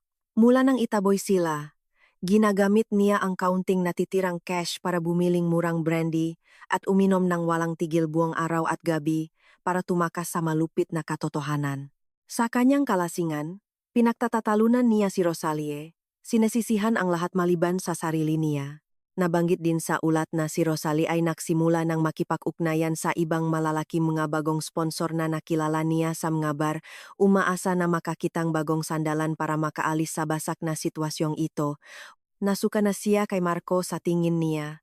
Ang lalaking ito ay katumbas ng basura. Itiniklop ko ang dosye, huminga ng malalim. Para sa bawat isa ang katamaran at kasakiman ay nagtakpo sa bawat isa. Nang mawala ang pra at kaluwalhatian, ang tinatawag nilang pagmamahal sa pagitan ni Marco at Rosalie ay nabunyak na isang simpleng transaksyon ng katawan at material na bagay na walang kabuluhan. Gayunman, nalam ko na si Marco ay hindi lang magtatahimik at hihintay ng kamatayan. Siya ay isang sakim at mapagmataas na tao. Kapag napigilan sa sulok, lulabas ang nilalamon na hayop sa kanya, ang pinakamapanganib at pinakamalupit na bersyon nito. Hahanapin niya ang lahat ng paraan para bumalik, kahit kailangan pa niyang gumamit ng pinakamababa at pinakakasuklam-suklam na paraan. At tulad ng aking inaasahan, ang aking telepono ay nagpatuloy na mag-vibrate, isang hindi kilalang numero. Ngunit alam ko kung sino iyon. Kailangan ni Marco ng bagong SIM para tumawag sa akin dahil nablok ko na ang lumang numero niya. Tinitingnan ko ang telepono na patuloy na nag-vibrate. Ang dulongang aking labi ay bahagyang nagbago. Hello, nakikinig ako. Bella, si Marco ito. Ang boses ni Marco sa kabilang linya ay paos, mukhang pagod at nagsisisi. Huwag ka munang tumawag, gusto ko lang makipag-usap sa iyo ng isang huling beses. Sumiksik ako sa upuan. Ang boses ko ay malamig. Ano pa ang mayroon tayong pag-usapan? Nakamali na si Marco, Bella. Ilang araw na, halos hindi na ako nabubuhay. Iniwanan na niya ako, sinabi niyang mahirap na ako kaya pumunta siya sa iba. Ngayon ikaw na lang ang mayroon ako. Patawarin mo ako, Bella, makakaya mo ba? Tinahimik ko siya habang pinapalaro niya ang kanyang dramang pakukunwari sa harap ko. Nakita na ang hindi niya pagsasabi, nagmadali si Marco na ihulog ang kanyang trump card na matagal na niyang inihanda. Bella, nang nagmamadali kaming umalis, hindi sinasadyang dalhin ko ang isang gamit mo, ang laminated na framed photo ng yumaong nanay mo. Ang itim at puting larawang lagi mong inilalagay sa tabi ng iyong unan. Alam mo kung gaano kahalaga sa iyo ang larawang iyon, gusto kitang ibalik ito. Kumurot ang puso ko ng isang tibok. Ang larawang iyon ng aking ina ang nag-iisang alaala ko, sa kanya isang babae na pumanaw ng ipanganak pa lang ako. Nang araw na sila nagtaboy, pinahaluhog ko ang buong kwarto ngunit hindi ko ito makita, naisip ko na nawala ito sa kaguluhan. Napatukloy kinuha pala niya hayop na ito at itinago bilang piyansa para kontrolin ako. Nasaan mo ito? Pinipihilan ko ang aking khalit, maikting ang aking boses. Nandito ako sa isang cafe bar sa May Espana. Kwarto 303. Pumunta ka dito. Gusto ko lang ibalik ito sa iyo at humingi ng tawad ng maayos. At alis na ako sa iyong buhay magpakailanman. Alam kong ito ay isang bitag. Hindi kailanman nagsisisi si Marco. At ang Katifi Bar na iyon ay kilala bilang isang lugar na pinupuntahan ng mga taong nasa underworld. Tinawag niya ako roon hindi para uminom ng tesaa at makipag-usap ng mayos. Ngunit hindi ko maaring pabayaan ang larawan ng aking ina. At higit sa lahat, gusto ko ring makita kung anong balak niya. Sige, pupunta ako. Ngunit kung gagawa kang anumang maling bagay, magsisisisi ka bago pa masabi mo ang iyong pangalan. Isinara ko ang tawag at pinindot ang internal button para tawagan si Tito Berto. Tito Berto, ihanda ang sasakyan at ang bodyguard team. Tinawag ako ni Marco sa isang KTV, bar sa Espana. Hawak niya ang larawan ng aking ina. Naintindihan ko ang sitwasyon. Naunawaan ko, ginang. Agad akong magpapadalangang tao para palibutan ang lugar. Huwag mag-alala ang ginang. Ang boses ni Tito Berto ay kalmado ngunit matatak, tulad ng pinakong kuko. Isang oras pagkatapos, nakarating na ako sa cafe bar. Isang mataas na gusali na may maliwanag na neon lights sa harapan. Ang ingay ng musika ay tumatagos hanggang sa labas ng kalsada. Pumasok ako sa lobby, ang amoy ng sigarilyo at murang pabango ay sumabog sa aking ilong, nagbibigay ng kakaibang pakiramdam ng pakasuka. Diretso akong pumunta sa kwarto 303 ayon sa usapan. 2 personal na bodyguard ang sumunod sa aking likuran at ang pangunahing security team ay nang tahimik na nakaposisyon sa bawat exit ng gusali. Idinulak ko ang pintuan ng kwarto sa loop. Maputla ang ilaw, maingay na tumutuktok na naka-off na. Si Marco ay nakaupo sa sofa, at sa tabi niya ay isang boteng whiskey na kalahati ng ubos, ngunit siya ay hindi nakaupo ng mag-isa. Sa harap niya ay isang matandang babaeng mataba, ang ulo ay kalabotan, may mahabang peklat na tumatakbo mula sa kanyang temple pababa sa baba, nakakasindak ang hitsura. Siya ay si Carlito Calio de la Cruz, isang kilalang underworld figure sa lugar na ito. Nang makita niyang pumasok ako, nagliwanag ang mga mata ni Calio. Hinimas niya ang kanyang labi. Tinitigan ako mula ulo hanggang paa tulad ng matandang lobo na nakakitang masarap na pagkain. Ay naku! Dumating na pala ang magandang babae. Matagal na kitang narinig, ngayon ay nakikita ko na. Hindi ko siya pinansin. Ang aking mamata ay diretso sa kay Marco. Nasaan ang larawan ng aking ina? Tumayo si Marco, Ang mukha ay namumula sa alak ngunit ang mga mata ay nagpapakita ngang pandaraya at kakaibang intensyon. Lumapit siya sa akin habang tinitingnan. Bella, ito ang kaibigan ko si Calio, ang kilalang businessman sa lugar na ito. Gusto kaniyang makilala at makimbita nga isang baso nga alak. Walang oras para makipag-usap sa mga tulad ninyo? Sagot ko ng malamig. Ibigay ang larawan at aalis na ako. Tumayo si Calio, hawak ang basong alak, malapit na lumapit sa akin. Huy, hindi ka dapat maging ganyang matigas, maganda. Uminom lang tayo ng isang shot at saka tayo mag-usap, pangako ko magiging malambot ako. Iniabot niyang baso na alak sa harap ko, na amoy ko ang malakas na amoy. Nanukaw drops na nakahalong sa alak, isang labis na bastos na bitag. Tumingin ako sa basong punong amber-colored na likido, pagkatapos ay sa mapagtagumpay na mukha ni Marco at sa pagnanasa ni Calio isang misteryosong ngiti ang lumabas sa aking labi. Sige, inom na, sabi ko.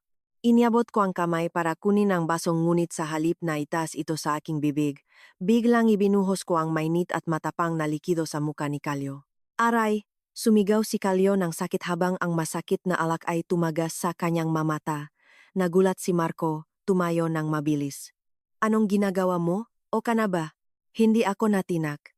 Nang itaas pa lamang ang braso ni Marco, mas mabilis na ako ngang isang hakbang. Lumiko ako, nagtipon ng lakas sa aking kamay at sinampal si Marco ng isang malakas na sampal sa kanyang kaliwang pisngi. Splat!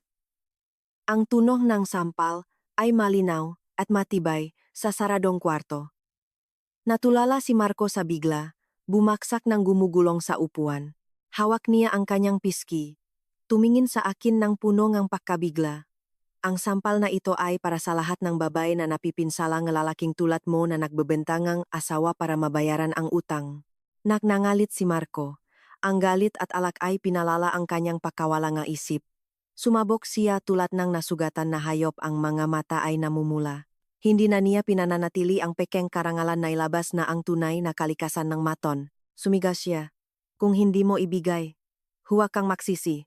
Ngayon papatayin kita dito. Mabilis na hinila ni Calio ang sakit sa mata ay napalitan ng matinding galit, ang kutsilyo mula sa kanyang sinturon, ang talim ay bumaglak ng malinaw. Lumakat siya patungo sa akin, may intensyon na pumatay. Babae, gusto mo nang mamatay? Sisitlayin ko ang magandang mukha mo para hindi ka na mapagmataas pa. Humagbang akong isang hakbang patalikot ngunit ang aking likuran ay nananatiling tuwid. Alam ko na dumating na ang oras. Hindi na kailangan pang makipagtalo sa mga tulad nila. Sa sandaling gusto na sanang sumaklot ni Calio, ang pintuan ng VIP room ay biglang binugbog at bukas, isang napakalakas na puwersa ang nakpabuka sa makapal na kahoy na pintuan. Tumatampal ito sa dingding at lumikhangang nakatakot na ingay. Pumasok si Tito Berto, sinundan ng 6 na elite bodyguard na nakasuting itim. Galaw sila ng tulad ng mamulto, agad na nagkontrol sa bawat sulok ng kwarto. 2 mataas na bodyguard ang mabilis na lumapit, ang isa ay pinihit ang braso ni Marco patalikot, ang isa ay nag-aaim ngang stungun sa lig ni Calio. Huwag gumalaw kung ayaw mong mayuling tulad ng uling, sumunod ka ng maayos.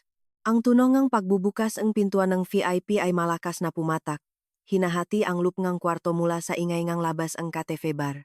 Ang amoy ngang matapang na alak ay halong paninigarilyo makapal sa hangin at nagbibigay ngang pakasuka.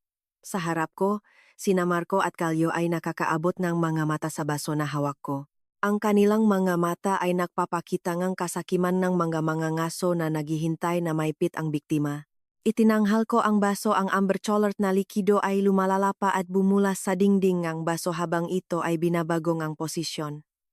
Alam ko kung ano ang nilalaman nito. Isang malakas na pangpawalang malay sapat para sa isang malusok na babae na mawalan ng ulirat sa loob ng ilang minuto. Ang plano ni Marco ay masama at madilim. Gusto niya akong gawing isang produkto na ipambabayad ng utang, itapon ako sa makamay ng taong ito para mapaglabasan ang kanyang problema. Tinitignan ko si Marco, ang lalaking mahal na mahal ko noon, ngayon ay nabunyak ng isang demonyo sa anyong tao. Nakaluklok siya doon, ginagamit ng makamay ang sulok ng barong, hindi tumitingin ng diretso sa akin ngunit ang dulo ng labi ay may ngiting tagumpay. Inakala niyang napatit na ako. Inakala niyang isa akong batang tupa na kusang lumakat sa loob ng yungip ng ahas. Huminga ng malalim, Tinipon ang lahat ng pagamak at galit sa aking kanang braso. Binalin ko ang alak sa mukha ni Kalyo ng isang makapangyarihang puwersa na hindi pa niya nakita.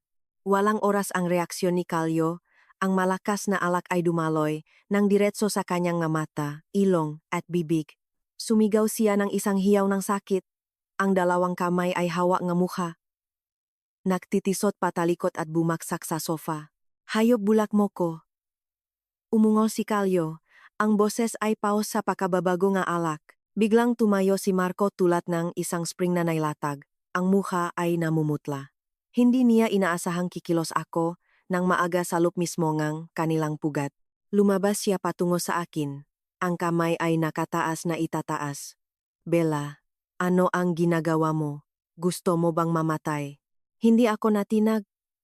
Sa sandaling nakataas pa lamang ang braso ni Marco, mas mabilis na ako ngang isang hakbang.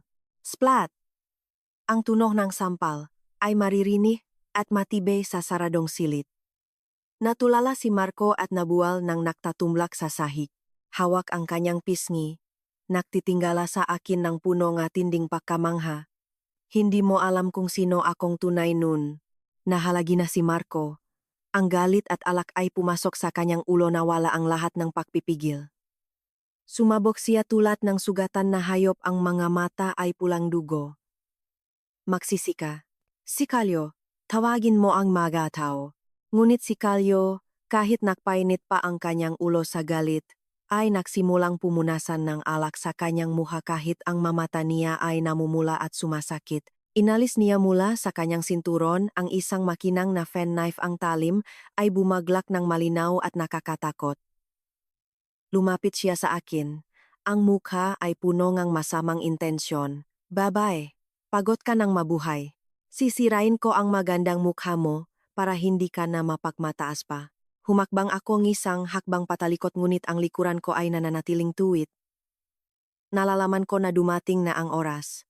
Nang gusto na sanang sumaklot ni Kalyo, ang pintuan ng VIP room ay biglang bukas ng marahas. Isang napakalakas na puwersa ang nakpabuka sa makapal na pintuan. Tumatampal ito sa dingding at lumihang nakakatakot na ingay.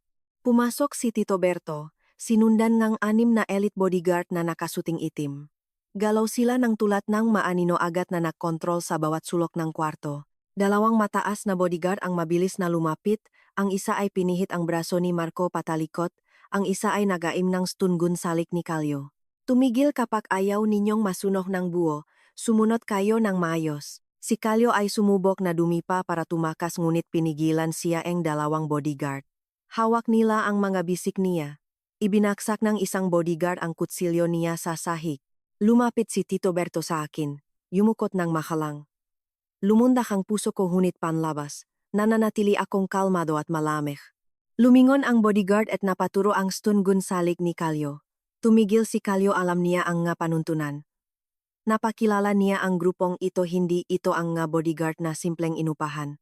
Ito ay isang profesional na security team na may mataas na pagsasanay.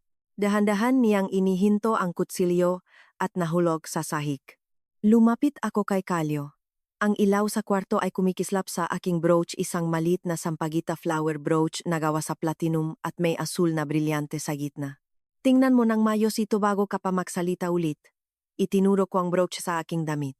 Kumikislap ang mga mata ni Kalyo para makita kung ano ito. Nang ang tingin niya ay tumama sa sampagwita na may asul na brilyante, matinding pagbabagong mukhapawis ay biglang bumuga sa kanyang tulad ng naligo. Ang kwarto ay naging nakakatakot na katahimikan ang maririnig ay ang mabigat na pahinga ni Kalyo. Tinitigan niya ang sampagwita brooch sa aking dibdibo tulad ng nahipnotismo. Ang mamata ng isang garapal at malupit na underworld boss ay ngayon ay malawak at puno ngang matinding takot. Lumunok si Kalyo nang maririnig. Kilala niya ang simbolong ito. 10 taon na ang nakalipas. Nang siya ay bata pa at isang maliit na tauhang hinahabol nga kaway sa daungan isang lalaki sa isang Rolls Royce na may nakasabit na simbolong ito ang naksalba sa kanya, nagbigay sa kanya ng pagkakataon na magsimula ulit. Ang lalaking iyon ay si Chairman Antonio Santos, ang ama ko. Ang alala, nebiyaya at kapangyarihan ni Santos Clan ay natapos ng malalim sa isip ni Kalyo tulad ni isang nakakatakot na obsesyon ne paggalang. Ang sampagwita brooch na may asul na brilyante ay natatangi para lamang sa mamatalik na miyembrong Santos family. Dahan-dahan at nagsimulang humina ang mapaa ni Kalyo, hindi siya kailanman pinilit ng sinuman. Kusanglop niyang lumuhot sa sahig. Ang ulo ay halos nakasapin sa dulong aking high heels. Ginang, bulak ako sa katotohanan, hindi ko alam na kayo ay sa Santos clan. Patawarin ninyo ako po. Punong gulat at hindi makapaniwala ang mukha ni Marco habang nakikita ang eskena. Tinitignan niya ang isang kilalang underworld boss, isang taong walang kinakatakutang tao na lumuhot at nakmamakaawa sa mahirap na dating asawa na kanyang kinukutya. Si Kalyo, bakit lumuhot ka? Bata pa ito, payat pa, wala itong kapangyarihan. Sumisigaw si Marco, sinisikap na pukawin si Kalyo. Tumayo ka at saktan mo na ito. Narinig ni Kalyo ang mga salita ni Marco na hanap niya ngang paraan para ilabas ang kanyang takot at galit. Tumayo siya, lumingon na may marahas na tingin kay Marco, at sunod-sunod niyang sinampal ang mukha ni Marco. Splat splat splat! Hayop, sinasabi mong wala nang mahal na babae, binalaan mo akong huwag guluhin ang mga proyektong Santos Group. Gusto mo akong masangkot sa Santos family. Patayin kita. Habang sinasampal at sinisigawan si Kalyo, ang masuntok na tumama sa mukha ni Marco ay nakpumula at nakmaga ang dugo sa ilong at bibig ay kumakalat. Natumba si Marco. Wala nang lakas para humingi ng tulong, nakatiklop na lang siya para tiisin. Nakatayo akong nakahalukip-kip, malamig na tinitingnan ang eksena ng aso at asong nagawe sa harap ko. Nagsenyal si Tito Berto, 2 bodyguard ang sumulong para hilahin si Kalyo palayo. Inibagsak siya sa posisyon ng pagpapaluhot sa harap ko. Sopot no, sabi ko. Mabilis na yumukot si Kalyo. Po, nakasala ako, iyon ay dahil sa galit ng talagang masamang si Marco. Hindi ko kinukuha ang bahagi ng kahihiyan. Nanumpa po ako sa cheftain na hindi ako mangangabala sa mga proyekto ninyo, ipapatawad po ninyo ako. Tinitingnan ko pababa si Kalyo, ang aking tingin ay walang alon. Alam mo ba kung ano ang pinakakinaisang aking ama? Nanginginig si Kalyo. Po. Si chairman ay pinakakinaisang taksilan at mapang-abuso sa babae po. Tama, tumango ako. Ngayon ay nagawa mo ang dalawa. Nakikisa ka sa isang taksilan para saktan ako. Ngunit dahil sa dating pagkakataong ibinigay ngang aming pamilya sa iyo at dahil nagawa mo nun ang pagpapanatili ngang iyong pangako na hindi mangangabala sa mga proyekto ngang Santos Group, bibigyan kita ng pagkakataon para bayaran ang iyong kasalanan. Natuwa si Kalyo, nagpatuloy na sumabog ang ulo ng muli. Ipinakatiwala ko sa inyo, kahit kailangang sumabak sa kumukulong mantika gagawin ko. Itinuro ko kay Marco na nakahiga sa sahig at ang mesa ang alak na punong maboteng Hennessy. Mahilig siyang uminom ng alak at mahilig pa siyang magpresyong gamot sa alak para ma-offer sa iba. Ako ay isang taong patas ang pabor, ay dapat bayaran ng paborin. Bumaling ako kay Tito Berto. Tito Berto, tawagan ang waiter para magdala ng 10 botengang pinakamatapang na alak na meron sa bar na ito, ang may pinakamataas na alcohol content. At pagkatapos ay tumingin ako kay Kalyo at nagutos. Ang iyong misyon ay tulungan ang dati kong asawa na matikman ang 10 boteng iyon dito mismo, walang maaring ibuhos sa labas kahit isang patak. Uminom hanggang maunawaan niya ang pakiramdam ngang pinilit na uminom. Agad na naintindihan ni Kalyo ang aking ibig sabihin. Tumayo siya ng biglaan. Dinudurok ang kanyang dibdibo. Ginang, relax po kayo para sa gawaing ito. Papamahalaan ko ito ng maayos. Nang marinig ito ni Marco, nagsimula siyang sumabit. Ang mukha ay biglang namutla, 10 boteng matapang, na alak inom ng lahat sa ngayon ay kamatayan lamang sa pagbulabog ng tiyan. Nagsikap siyang tumayo, nakiusap. Bella, huwag mo itong gawin, mamamatay na ako. Humingi na akong ng tawad. Alam ko nang nakamali. Hindi na ako lumingon pa sa kanya na kahit minsan. Lumipas na ako. Lumabas na. Tito Berto, umalis na tayo. Masyadong maingay dito. Opo, ginang. Lumakat ako.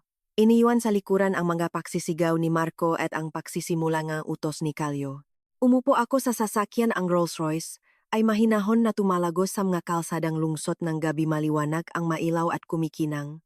Ngunit ang isip ko ay nanatili sa huling eksena sa kwarto 303. Kahit umalis na ako, alam kong ano ang nangyayari doon. Hindi ako nag-enjoy. Naramdaman ko ang kawalan at lamig. Ang parusa ay kinakailangan ngunit ito rin ang masakit na katapusan ng isang damdamin na dati kong pinahahalagahan. Sa loop ng Katefebar, isinasagawa ni Kalyo ang aking utos ng walang pakatubili. Naunawaan niya na ito ang tanging paraan para mapanatili ang kanyang buhay at katayuan sa Metro Manila. Ang mag-away sa Santos Group ay katumbas ng sariling paglagda sa sariling kamatayan para sa kanyang gang. Nalulong si Marco sa desperasyon ang makamay nga matauhan ni Kalyo ay mahigpit na humawak sa kanya. Pinipilit siyang umupo ng tuwid sa sofa. Sa harap niya ay 10 boteng matapang na whisky ang natakip ay nabuksan. Ang amoy ng alak ay malakas na umalingaw-ngaw. Punta na, kaibigan. Uminom ka para lumamig ang ulo mo. Ngumiti si Kalyo. Hawak ang unang bote. Sinusubo ang buhok ni Marco patalikot at dumulos ng diretso ang bote sa bibig niya. Hur-hur, nabibigla si Marco. Ang alak ay dumalo sa lalamunan na tilong, sanhing malakas na pagubo.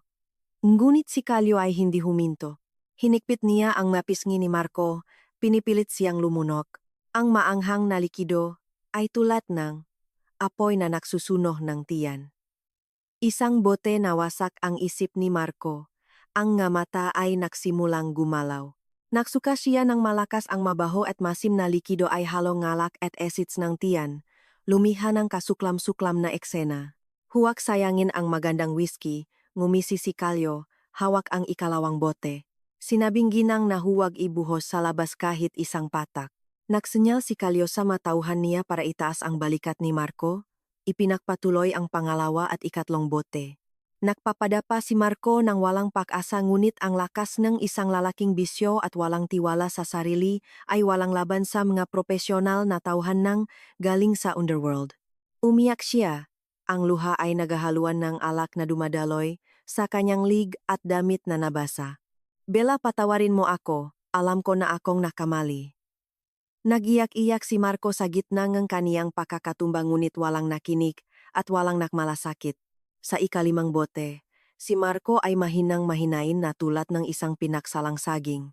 Dahan-dahan na ang kaniyang galaw, kumikislap ang mamata niya, naktataya siya. Ang kanyang tiyan ay labis-labis na hindi na maaring matanggap pa kahit anong karakdagang bagay. Huminto si Kalyo, sinusuri ang sitwasyon, alam niya na kung patuloy, siya ay mamamatay si Marco doon sa lugar at magiging malaking problema ang patay na tao sa kanilang lugar. At higit sa lahat, si Ginang Santos ay hindi nag-utos ng pagpatay. Sinabi niya lang na isipaladayin ang tao. Sige, hayaan na ninyong magsuka tapos tumawag kayong ambulansya. Nag-utos si Kalyo.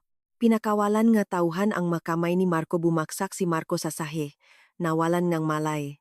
Sa Philippine General Hospital 1 oras pagkatapos ang tunongang siren ng ambulansya ay bumabawas ng katahimikan ng gabi. Ipinasok si Marco sa emergency room sa kritikal na kondisyon, acute alcohol poisoning at internal bleeding. Ang madoktor at nurse ay nakmamadali, ang tunog nga makina ay walang tigil. Umiling ang duty doktor habang tinitingnan ang alcohol level sa dugo ng pasyente. Nagutos siya ng emergency stomach washing. Isang tubo ang ipinasok sa lalamunan ni Marco, hinigop ang mga nakakalason na likido na pinilit sa kanya. Sa labas ng koridor ng ospital, wala kahit isang kamag-anak. Si Nanay Carding at Lovely ay nanatiling nakabaluktot sa kanilang inuupahang kwarto. Ang telepono ay patay na ang baterya at walang way para makontak. Si Rosalie ay matagal nang tumakas, wala na siyang pakialam sa nangyayari. Nag-isang nakahiga si Marco sa pagitan ng buhay at kamatayan, nagbabayad para sa kanyang kasakiman at kasamaan. Kinabukasan, nang ang unang sikat ng araw ay sumikat sa bintana ng ospital, gumising si Marco. Ang ulo ay masakit tulad ng pinabayo, ang lalamunan ay maanghang at nasusunog, ang tiyan ay masakit na kumukulo. Tumingin siya sa puting kisame, amoy ngang antiseptiko ay pumasok sa ilong niya. Buhay pa siya ngunit alam niya na mula ngayon, ang kanyang buhay ay magiging mas masahol pa sa kamatayan. Nagaway na siya sa parehong underworld at sa Santos Group. Nawala na lahat, pamilya, karera, dignidad, at kahit ang kalusugan. Nakahiga sa kamang ospital, ang luha ni Marco ay dumulo tumakbo sa unan. Ngunit hindi ito ang luhangang pagsisisi, ito ang luhangang kawalan ngang pag-asa at takot sa isang madilim at walang katapusang kinabukasan na naghihintay sa kanya. Lunes NG alas 8 NG umaga. Opisina NG Santos Group. Ang atmosfera sa ika-60 palapak kung saan matatagpuan ang malaking boardroom ay tense at formal na hindi karaniwan. Ngayon ang araw na opisyal akong makilala bilang Executive Vice Chairman ang humahawak ng tunay na kapangyarihan sa lugar ngang aking ama na nagpupunta sa ibang bansa para sa paggamot. Pumasok ako sa boardroom, ang tunog ng aking high heels ay pantay-pantay sa marble floor. Nakasuot akong maputing suit na mayos ang tahi, ang buhok ay nakapin ng mayos, nagbibigay ng impresyon ng kapangyarihan at lamig. Wala na ang anino ngang mapagpaumanhin na manugang na iyon. Ngayon, isa na akong babaeng bakal ng mundo ng negosyo. Lahat ang 15 miyembro, ang board of directors at sector directors ay tumayo at yumukod nang pumasok ako. Umupo ako sa upuan NG Presidente. Sa dulo NG mesa ang mga mata ay naglibot sa buong grupo NG MGA Veteranong. Muha sa mundo NG Negosyo. Manjari pong umupo ang lahat. Sinabi ko, ang boses ay kalmado na ngunit may autoridad. Pagkatapos marinig ang mabilis na ulat tungkol sa operasyon ng grupo, mahinahon akong nagpindot ng gadaliri sa mesa, nagbibigay ng senyas para magsimula sa pangunahing paksa na gusto kong iparating. Ngayon ay mayroon akong isang mahalagang desisyon patungkol sa paglilinis ng kapaligiran ng negosyong grupo at mga kasosyo. Mabilis na nahati ang aking sekretarya ng mga dokumento sa bawat miyembro. Ito ay isang kumpletong blacklist order laban sa Reyes Construction at kay Marco Reyes ng personal. Malinaw kong inihayag. Binungka ng mamiyembro ang madosye, maririnig ang ingay ngang papel na nagtatatalon kung saan detalyado ang mga paglabag ni Marco. Panloloko sa kontrata, pagnanakaw ngang materyales, pag-iwas sa buwis, at lalo na ang matinding paglabag sa etika ng negosyo. Nagpatuloy ako. Ang boses ay parang bakal. Mula sa sandaling ito, ang Santos Group ay permanenteng titigil sa lahat ng pakikipagtulungan sa Reyes Construction. Hindi lamang iyon inutos ko ang pag-issue ng abiso sa Construction Association at sa lahat ng partner banks. Anumang entity na magbibigay ng kapital, materyales o subcontract sa Reyes Construction ay ituturing na sumasalungat sa interes ng Santos Group. Agad nating putulin ang ugnayan sa entity na iyon. Ito ay isang nuclear option sa construction at real estate sector. Ang anino ng Santos Group ay sumasaklaw sa lahat. Ang salita ng Santos Group ay batas. Kapag nalagay ang pangalan mo sa aming blacklist, walang pakakataon ka ng manalo. Walang gustong magbenta ng materyales sa iyo, walang gustong magpautang sa iyo, at tiyak na walang gustong magbigay ng proyekto sa iyo. Isang senior director ay nagsalita. Ang boses ay puno ngang pag-alangan. Ginang VP Chairman, medyo masyadong matigas ba ito? Ex-husband pa naman ni Ginang iyon. Tinitigan ko ng diretso ang lalaki, ang aking tingin ay parang patalim na pinalamig ng hamok at nagpahinto siya, pinababa ang kanyang nga mata. Sa negosyo, walang lugar para sa personal na damdamin. Gino, si Reyes ay hindi lamang nagtaksil sa akin, kinuha niya ang mga pekeng file ng kalidad ng konstruksyon at naglagay ng panganib sa buhay ng mga residente. Kung pagtatakpan natin ito, masisira ang reputasyon ng Santos Group. Nag-alis ako ngang isang mapanganib na nanghahalina sa katawan ng negosyo, hindi nagnanais ng personal na ganti. Nanahimik ang buong boardroom, walang nakhlakas loob na magsalita pa. Naintindihan nila na ang babae sa harap nila ay hindi isang nakilalang prinsesa. Siya ay isang matipid at desidido na lider na pinipilit kung kinakailangan. Sangayon ako sa desisyon. Nege VP Chairman. Isang miyembro ang nagtaas nege kamay. Ako rin. Isa-isa. Ang mga kamay ay nagtaas, ang blacklist order ay naaprubahan ng ganap. Sa oras na iyon, sa ospital, si Marco, nakatatawid pa lamang mula sa pakalason, ay nakatanggap ngang tawag mula sa kanyang dating katulong. Alo, sino iyan? Mahina ang boses ni Marco. Kuya Marco, patay na lahat. Nag-announce ang Santos Group ng blanket blacklist sa aming kumpanya. Tinawagan ng lahat ng suppliers para kanselahin ang orders. Ang opisina ay kinalimutan ng may-ari ng property. Umalis na ang lahat, NG, empleyado, wala na tayong natitira. Narinig ni Marco ang tawag, nahulog ang telepono mula sa kamay niya, bumaksak sa kamang ospital. Nakatingin siya sa kisame ng may putol na paningin, alam niya ang ibig sabihin ng blacklist. Ang pangalan ni Marco Reyes sa konstruksyon ay naging batik lamang, isang taong itinatapon. Mula ngayon, ang pangalan niyang Reyes Construction sa industriya ay maging masamang alaala lamang. Isinara niya ang mga mata. Dalawang luha ang tumalagos tumakbo sa unan. Ang negosyong pinagsikapan niya kahit sa tulong ko ang itinayo ay opisyal na ganap na gumuho. Habang si Marco ay nakahiga ng walang buhay sa kama ng ospital, sa maliit na inupahang kuwarto sa Tondo, isang mapanganib at masama na balak ang nagsisimulang isilang. Bumalik si Rosalie hindi dahil may pagmamahal pa siya kay Marco, kundi dahil tinatapon na siyang bagong lalaking mayroon niya matapos na naubos ang pera niya. Wala nang lugar para mapatirhan.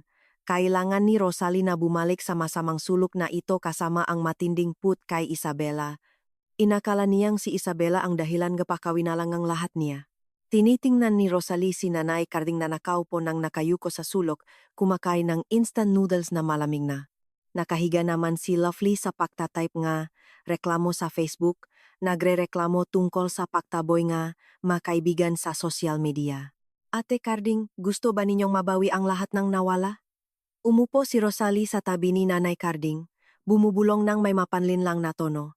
Itinaas ni Nanay Carding ang makamata, ang malabo at walang buhay na tingin ay may konting pakliwanak na pakasa. Paano? Alam mong malakas na siya ngayon, ano pa ang magagawa natin laban sa kanya? Ngumisi si Rosalie ng mapanlinlang at mapanganib. Walang pera tayo ngunit mayroon tayong bibig. Nakalimutan mo ba kung gaano kalakas ang Facebook ngayon? Kailangan nating maging biktima, makwento ngang masaklap, makikita sa ating pagiyak at manggasalita ang katotohanan at ang mga netizen ay maawain. Gustong-gusto nga Pilipino na tulungan ang mahirap, madali silang ma-inspire laban sa mayaman. Ibig mong sabihin, nagatubili si Nanay Carding maglive. Siyempre, matatak na sinabi ni Rosalie. Iakusa natin si Bella sabihing mang-api siyang manugang. Ginagamit ang kayamanan ng pamilya para sirain ang biyenan. Nag-affair sa iba at pagkatapos ay itinataboy ang asawa. Umiyak ka ng malakas habang mas nakakaawa, mas maganda. Agad na natamaan si Nanay Carding, ang babae ay likas na mahilig sa pagkukunwari at nagtatangis na galit sa akin hanggang sa buto. Ang plano ni Rosalie ay eksaktong katambal ngang kanyang kagalitan. Okay, gagawin natin ito, palakasin natin ang boses at patatakbuhin natin ang imahe ngayop na iyon, pumayak si Nanay Carding.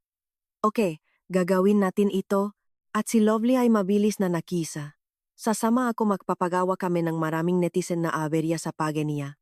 At kaya, ang tatlong tao ay nagbuklot para mahanda ng rehabilitation campaign. Si Rosalie ang direktor.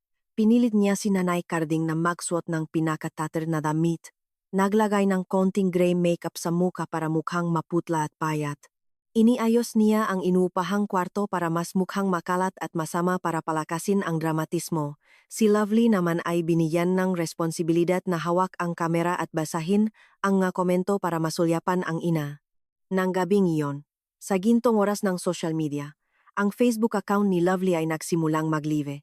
Ang nakakatakot na pamagat, ang katotohanan tungkol sa VP Chairman ang Santos Group, ang masamang manugang na nakpalabas ang biyenan sa kalye. Kaagad na inumpisahan ni Nanay Carding ang pagganap. Naupo siya nang napapayukot sa lumang banikluha ang bumabagsak. Mga kababayan, tulungan ninyo ang aming pamilya, sobrang hirap na namin. Ang manugang ko, si Bella ang VP Chairman nga ng malaking grupo, masama siya. Umubo-ubo si Nanay Carding ng dramatiko, ang boses ay nanginginig. 3 taon siyang naging manugang namin. Mahal ko siya tulad ng sarili kong anak. Pero, nag-affair siya sa ibang lalaki at pagkatapos ay binalikan ang bahay para isaparatang ang aming pamilya. Ang kayamanan ng pamilya niya ay ginagamit niya. Nakpao pa siyang tao para palayasin kami sa bahay sa kalagitnaan ng gabi na may ulan. Naupo si Rosalie sa tabi ni Nanay Carding, na kunwaring mabuting kapitbahay na nakukuwento. Tama. Mga kaibigan, kami ang nakatira sa tabi at nawa kami sa kanya. Matanda na at nakatira dito, kumakain ng instant noodles araw-araw. Ang manugang naman ay nakasakay sa mahal na kotse, nakatira sa mansion hindi man lang nagbibigay ng pera sa biyenan. Nagsimulang pukawin ang internet community. Ang mataong hindi pa nakakaalam ngang buong katotohanan na nakakita lamang ng litrato ngang sawing palat na babae sa sirang kwarto ay nagdagdag ngang komento ng mabilis. Diyos ko, mayaman ngunit masama pala. Boycott ang Santos Group.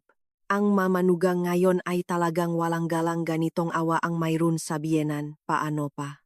Ang views ay mabilis na lumago mula sa ilang daan hanggang ilang libo at 10,000 ang nanonood ng live. Nakikita ni Nanay Carding na epektibo ang performance lalo siyang umiyak ng malakas. Nagdagdag ng maraming detalye tungkol sa pagiging malupit ko sa kanya. Sa aking opisina, ang sekretarya kong si Maricel ay nagmamadaling pumasok. Iniabot sa akin ang tablet na nagpapalabas ng live ni Nanay Carding. Ate Bella, inabuso kayo nila sa social media. Ang public opinion ay tense. Na may bahagyang pagbaba in stock price, NG kumpanya. Kailangan ba nating i-report ang live para ma-remove? Tinitingnan ko si Nanay Carding na nagtatanghal sa screen ang aking mukha ay hindi nagbago. Hinigop ko ang aking tasa, ngumiti ng malamig. Huwag pang alisin, hayaan muna silang matapos ang kanilang palabas. Habang mas mataas ang pag-ayat nila, mas masakit ang pagbagsak. Binuksan ko ang drawer, kinuha ang isang hard drive, inihanda ang press conference para sa bukas na umaga. Dumating na ang oras para ilabas ang makatibayan na hindi nila may kakailang-kailangan. Tingnan natin kung sino ang maniniwala sa mapananalitangang isang mapanlinlang na matandalaban sa masolidong katibayan natin. Sige na sina Nanay Carding at Rosalie at mag-enjoy ngayong gabi. Sapagkat kapag sumunod na ang umaga at sumikat na ang araw, ang katotohanan ay malalatak na at iyon ay ang permanenteng katapusan ng huli nilang natitira pang dignidad. Martes nga umaga. Ang langit ng Metro Manila ay mataas at malinaw. Sa malaking auditorium ng Santos Group, dandang reporter mula sa iba-ibang media TV outlets ay nagtipon ng puno. Pagkatapos ang live streaming napakinggan kami ni Nanay Carding, ang pangalan ni Isabela Santos at ng Santos Group ay nasa tuktok ng media wave na may maraming mapait na kritisismo.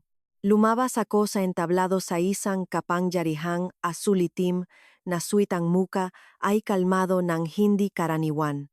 Sa ibaba, ang mga flash ng kamera ay kumikislap ng sunod-sunod, ang bulong-bulungan tungkol sa walang galang na manugang ay hindi titigil. Hawak ko ang remote control. Mahinahon na pinindot ang button ang napakalaking screen, sa likuran ko ay nagliwanag.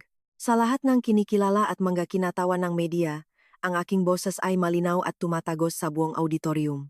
Kagabi, ang pamilya ni Nanay Carding ay nakaroon ng isang live session para ibahagi ang kanilang paghihirap. Iginagalang ko ang kanilang karapatang magsalita ngunit mayroon din akong karapatang mag-present ang katotohang may numero at larawan. Pinindot ko ang unang baton sa screen ay lumabas ang detalyadong bank statement ko sa loob ng 3 taon. Ang mga pulang linya ay may bilog na paikot. Sa 3 taon bilang manugang, tahimik akong naglipat ng kabuwang 150 milyong piso mula sa aking personal na asset papunta sa Reyes Construction para iligtas ang maproyektong nasa bingit ng pakalugi. Ito ang mga katibayan ng paglilipat may pula na selyong bangko. Sinabi ni Nanay Carding, nag-aksaya siyang kayamanan ng iba para sa sariling kapakanan. Kaya hilingin ko may sinumang nakmamahal sa pera na gagastos ng lahat para mapabuhay ang kumpanya ng kanyang asawa? Ang buong auditorium ay sa pagkamangha. Ang ma-reporter na nahohold ng telepono para sa live streaming ay nagsimulang baguhin ang headline. Ngunit hindi pa iyon lahat. Nagpatuloy ako sa pagbubukas ng audio file. Tumatagos ng malinaw ang boses ni Nanay Carding, walang kahit isang pag-aatubili. Suriin ang mahusay ang salamangkero. Paano mapapayak si Bella na pumirma sa life insurance contract kung saan ang beneficiary ay kami ni Marco? Kung may mangyari sa kanya, mabubuhay kami ng marangya magpakailanman. Ang boses mong huhula ay sumagot mga taktika para sirain ang gisanak palalamig sa buong auditorium. Ang Nanay Carding sa screen kagabi ay napakawang ngunit ang boses sa recording na ito ay puno ng kasamaan. Sa wakas ay inihagis ko ang death blow. Mga clips na kinuha mula sa dashcam ng Rolls-Royce na dating sakay ni Marco. Sa lupngong sasakyan, makayapos sina Marco at Rosalie nagtatawanan, nagbabalak na kumain ng mabilis mula sa Sampaguita Residences project para mapondo ang pag-alagang ang kabit. Si Marco ay nagsabi pa kapag naubos na natin ang pondo nila, itatatapon ko na ang matandang mapangilalang iyon para mapakasalan na kita. Nakita ninyo, sinabi ko. Ang mga mata ay matulis na tumitingin sa kamera. Nanahimik ako para may preserba ang dignidad ng isang kasal. Ngunit ang aking kabutihang loob ay ginamit bilang kagamitan ng panloloko. Lahat ng katibayan na ito ay naipasa na sa mga autoridad ng economic investigation. Agad na nagbaliktad ang public opinion sa social media. Ang mga taong kagabi ay nagabuso sa akin, ay ngayon naman ay inaatake ang personal page ni na Lovely at Rosalie. Ang live view ni Nanay Carding ay nahulog ng malubha, pinalitan ng libo-libong galit na komento na humihingi ng pananagutan sa pamilya. Ang katotohanan ay tumaop sa pamilya ni Marco ng ganap. Ang inupahang kwarto sa Tondo ay ngayon ay napalibutan ng mga mausisa at pati mga kreditor at subkontraktor. Si Marco pagkatapos na lumabas sa ospital, ang mukha ay duha at nanatrong nagtago sa sulok ng kwarto, hindi makaalis ng bahay. Nakahiga, si Nanay Carding sa isang lugar ang bibigay walang tigil na nagmumura kay Rosalie dahil sa pagbibigay ne ideya ne live na naging reversed effect. Si Rosalie naman ay walang na itong nawala. Umupo siya nang nakaangat ang paa sa upuan, ang mga mata ay matalim na tinitingnan si Marco. Kuya Marco, magtatamasa ka lang dito at maghihintay ngang kamatayan? Ang economic police ay hindi baga darating para sa kasong paggawa ngang pekeng konstruksyon. Gusto mo bang makaroon ng pera para tumakas papuntang ibang lugar? Saan kukuhang pera? Tumingin si Marco nang may pulang mata sa kanyang kasintahan. Ang account ay naka-freeze, wala ng bahay, at ang kaluluwa mo ay hindi ko na rin alam kung matitigil pa. Yumukot si Rosalie at bumubulong sa tainha ni Marco. Nakalimutan mo ba na mayroong kang kopya na technical blueprints ng fiber-reinforced concrete technology na kinuha mo sa opisina ni Bella? Iyon ay core technology, ang karibal ng Santos Group. Si Mr. Filar ngang Filar Holdings ay lubos na naknanasang makuha iyon. Basta ibebenta mo iyon, handang mag-advance ang Filar ngang 30 milyong piso ng cash at tutulong sa iyo na makatakas sa hangganan ngayon din ng gabi. Natulala si Marco, alam niya na iyon ay mahalagang intellectual property na pinag-aralan ni Bella sa loob ngang maraming taon. Kung ibebenta niya iyon, direkta siyang magtatagangang talim sa karera ni Isabela. Ngunit sa kanyang desperasyon, ang makasariling kalikasan ni Marco ay nanalo. Inisip niya na kung hindi siya mabuhay sa Pilipinas, kailangan man niyang gawing kahirapan ang buhay ni Isabela. Sige, makipag-ugnayan ka kay Filar, sabihin mo sa kanya na dalhin ang cash, makikita tayo bukas ang gabi. Wala ring kaalam-alam si Marco na lahat ng kanyang kilos ay nasa ilalim ng aking kontrol. Ang fiber-reinforced concrete technology, na iyon ay personal na may intellectual property license na sa akin mula pa ng estudyante pa ako sa ibang bansa, at higit pa sa lahat, matagal na akong nakaalam na kinuha niya ang hindi kumpletong draft. Sa buong araw na iyon, lihim na nahanda sina Marco at Rosalie ang kanilang magamit. Sinabihan ni Marco si Nanay Carding at Lovely na manatili muna ron kapag nakarating na siya sa kabilang panig ng hangganan ay magpapadala na siyang pera. Umiyak si Nanay Carding at kumapit sa paang anak, ngunit malamig na inalis ni Marco ang kanyang paa. Sa mga mata niya ngayon, tanging kalayaan at ang 30 milyong piso lamang ang mahalaga. Hindi na siya ang asawa o anak, naging isang kriminal na naliligaw sa kawalan. Ang lugar ng pakikita ay itinakda ni Villar sa isang malilim na coffee garden sa loob ng isang residential area sa Alabang. Ito ay isang lugar na maraming puno at masalimot na daan, napakamaginhawa para tumanan kung may kaguluhan. 10 minuto ang maaga ang pagdating ni na Marco at Rosalie sa meeting point. Mahigpit na yakap ni Marco ang briefcase na may mga dokumento at hard drive, ang mamata ay parang naghahanap ng ahas sa paligid. Nakasuot ng baing-bali si Rosalie, ang malaki niyang salamin ay naktatalik ng halos kalahati ng kanyang muha. Ilang sandali pagkatapos, pumasok ang isang middle-aged na mataba na lalaki sa mahal na suit. Siya ay si Filar. Sumunod sa kanya ang 2 batang lalaki na may bitbit na mabigat na maleta. Nasaan ang pera? Mabilis na tanong ni Marco. Ang boses ay nanginginig sa kaba. Nagsenyal si Pilar sa kanyang matauhan para buksan ang maleta. Ang mabagong 500 pisong papel ay maayos na nakahanay nakningning ang mamata ni Marco. Nasaan ang madokumento? Tanong naman ni Villar. Iniabot ni Marco ang brief kasi patungo kay Villar. Sa sandaling hawak ng Villar ang bundle nga, dokumento mula sa mabush sa paligid at mula sa pangunahing pintuan, Dandang Philippine National Police Economic Crime Division, agents kasama ang security team ng Santos Group, ay sumabog papasok. Tumihil lahat NG kikilos. Kami ay PNP Economic Crime Division. Inaresto kayong lahat dahil sa paglabag sa trade secrets at illegal na pagbebenta NG intellectual property. Ang malakas na utos ay tumatagos sa hangin. Nanlalambot ang katawan ni Marco at Rosalie. Namutla rin si Pilar agad na nagtaas ng makamay para may preserba ang kanyang reputasyon. Lumakat ako mula sa likuran ng isang opisyal ngang PNP tumingin sa kay Marco ng may awa. Transe Reyes, inakala mo bang madali kong papayagan ang pagkuha ng mahalaga na iting bagay? Ang technology na iyon ay nasa copyright ko. Ang iyong ginawa ngayon ay sapat para mabilanggo ka ng hindi bababa sa 20 taon. Sumihaw si Marco, nagsisikap na lumapit sa akin ngunit hinawakan na nama ka PNP agents. Nagbita ka sa akin Bella, ikaw ay isang demonyo kinasusuklaman kita. Si Rosalie ay nagsisikap na tumakas sa likurang exit ngunit hinarangan siya ng mga bodyguard sa malapit na bus stop habang gusto niyang sumaklot sa isang bus pabalik sa probinsya. Ang bitak ng langit ay maluwak ngunit mahirap na malusutan.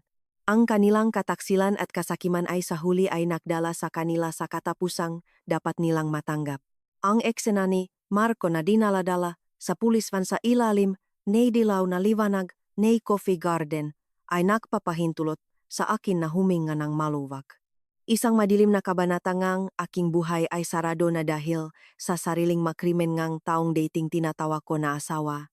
Pagkatapos nagpagdakip kay Marco, ang kaso ay nagdulot ni matinding ingay sa publiko.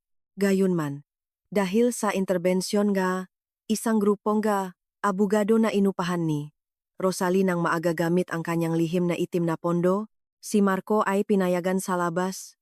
Habang naghihintay ang paglilitis dahil sa hindi stabila ang kalusugan pagkatapos ang pagkakapoison. Bumalik siya sa inuupahang kwarto na nirahan doon tulad ng isang multo. Isang gabi. Nang nalaman na ang aking ama na si Chairman Antonio Santos ay dadalo sa gabi nga, negosyante sa isang hotel sa Manila nagpangarapin siyang makapasok si Marco. Nang hiram siya nga, lumang suwet mula sa isang kakilala at nagtago sa grupo ng mga waiter. Nang may pagkakataon, lumundak siya sa gitna ng reception hall. Habang nakatayo ang aking ama kasama ang mga matas na opisyal at elite ng negosyo, biglang lumuhod si Marco ang nuay tumatama sa marble floor. Pa, yuyukot ako sa inyo, paalam ko na ang aking kasalanan. Makiusap po kayong sabihin kay Bella na bawiin ang kaso para may mabuhay pa ako, manugang pa rin po ako ni Pa. Ang pag-iyak ni Marco ay nakpatahimik sa buong reception. Ang mga matagumpay na negosyante at mataas na opisyal ay napunuan, naktatangkilik at naktuturuan. Ang aking ama isang matibay at seryosong lalaki ay tumingin kay Marco nang may pakasuklam tulad ng pagtingin sa isang kakaibang nilalang. Hindi siya nagalit mahinahon lang siyang umatras ng isang hakbang at nagsalita ng may tahimik at malungkot na tono. Nakamali ka. Mayroon akong isang anak na babae at ang aking anak ay walang asawang katulad mo. Ako ay isang taong nasa negosyo ngunit isa ring ama. Sinusundan ko lamang ang salita ng aking anak. Kung sinabi niya na hindi ka karapat-dapat na tawaging tao sa aking mamata, hindi ka rin umiiral. Sa oras na iyon, bumaba ako mula sa malaking hagdan ngang hotel. Nakasuot ng maningning na pulang evening gown, brilyante na alahas na nagliliwanag sa ilalim ngang mailaw ng bulwagan. Lumakat akong marangya dumaan sa tabi ni Marco tulad ng paglalakat sa tabi ng basura. Security, bakit pinayagan ang estranyo na manggulo dito? Mahinahon kong tinanong. Nagmamadaling lumapit ang hotel security team. Binuhat si Marco tulad ng pagbuhat sa isang wagas na aso. Umiyak si Marco. Tawag ang aking pangalan ng mapait ngunit walang nakmalasakit. Hinahawak-hawak siya palabas ng reception hall ay tinapon sa sidewalk ng Roxas Boulevard sa harap ng maraming naglalakad. Ang kahihiyang ito ay mas masakit kaysa sa anumang pisikal na parusa o mga taon sa kulungan. Opisyal na siyang tinanggal sa mundong ng matuwid at matagumpay na tao. Isang taon ang lumipas ng mabilis tulad ng isang kisap mata, ang ingay ngang nakaraan ay huminana, nagbigay daan para sa mga bagong tagumpay ngang Santos Group. Si Marco ay pagkatapos ng final appeal, ay nahatulang 20 taon sa kulungan dahil sa kombinadong mga kasalanan fraud, paglabag sa trade secrets, at pagnanakaw ngang materyales na nakdulot ng seryosong kahihinatnan. Sa arang pagdini, siya ay nakmumukhang matanda. Ang buhok ay puting-puti at ung-ung kakaunti pa lamang siya sa 30 taon.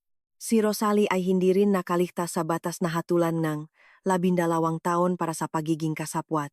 Si Nanay Carding pagkatapos marinig ang balita na opisyal na napunta sa kulungan ang kanyang anak at kinumpiska ang lahat ng natitirang pondo para sa kabayaran ng pinsala, ay nakaroon ng matinding atake. Siya ay nagkaroon ng stroke at naging paralitiko ng kalahating ang katawan at nawala ang kanyang kakayahang magsalita. Dahil si Lovely ay nakaalis na ng maaga kasama ang isang ibang lalaki sa ibang bansa, si Nanay Carding ay iniwan sa isang pampublikong nursing home para sa mga walang matirhan. Araw-araw, nakaupo na lamang siya sa wheelchair na nakatingin sa labas ng bintana, nagagawa lamang ng matuno na walang kalinawan. Ang mamata ay puno nga mahuling pagsisisi. Wala na ang mga marangyang tanghalian. Wala na ang gintong alahas na punong katawan. Nag-iisa siyang namumuhay sa pagkasuyangang mga nakapaligid sa kanya. Nakatayo ako sa tuktok ng Santos Tower, Makati, na nakatingin pababa sa buong Metro Manila na nagsisimulang magilaw. Ang gabi na hangin ay humihip ng maliwanag at malamig, nagpapatahimik ng mga sugat sa aking kalooban. Lumapit si Tito Berto sa tabi ko, bahagyang yumukot. Ginang, handa na ang sasakyan para samahan kayo sa programa ngang pagtanggap ngang Outstanding Entrepreneur of the Year Award. Ngumiti ako, isang ngiting kapayapaan at tiwala sa sarili. Halina na, Tito Berto, marami pang magagandang bagay ang naghihintay sa harapan ng ating buhay. Natutunan kong isang mahalagang aral tungkol sa pusong tao. Ang katotohanan ay maaring magtago ngunit hindi ito kailanman mawawala. Ang mataong namumuhay sa pamamagitan ng pandaraya at kasakiman ay sa katapusan ay malulunod sa sarili nilang bitag. Pumasok ako sa elevator, ang aking puso ay handa na para sa mabagong taas na maabot. Ang puso ko ngayon ay walang espasyo para sa putanging pagnanais na mag-ambag at itayo ang Santos Group upang maging lalong matatag. Lumipas ang isang taon, hindi lamang ako nakabawi ngang aking katayuan kundi naging simbolo ngang katatagan at katarungan. Ang tunay na kaligayahan ay wala sa kayamanan o kaluwalhatian kundi sa kapayapaan ng kaluluwa kapag nabubuhay tayo ng nayon sa ating konsyensya. Lumabas ako sa gusali, na kataas ang ulo, humakbang patungo sa mga ilaw ng entablado na maliwanag na naghihintay sa aking pangalan. Ang kwentong mahirap na manugang na nagpapanggap ay natapos na, ngunit ang paglalakbay ni Isabela Santos, VP Chairman ng Santos Group, ay opisyal na nagsimula pa lamang.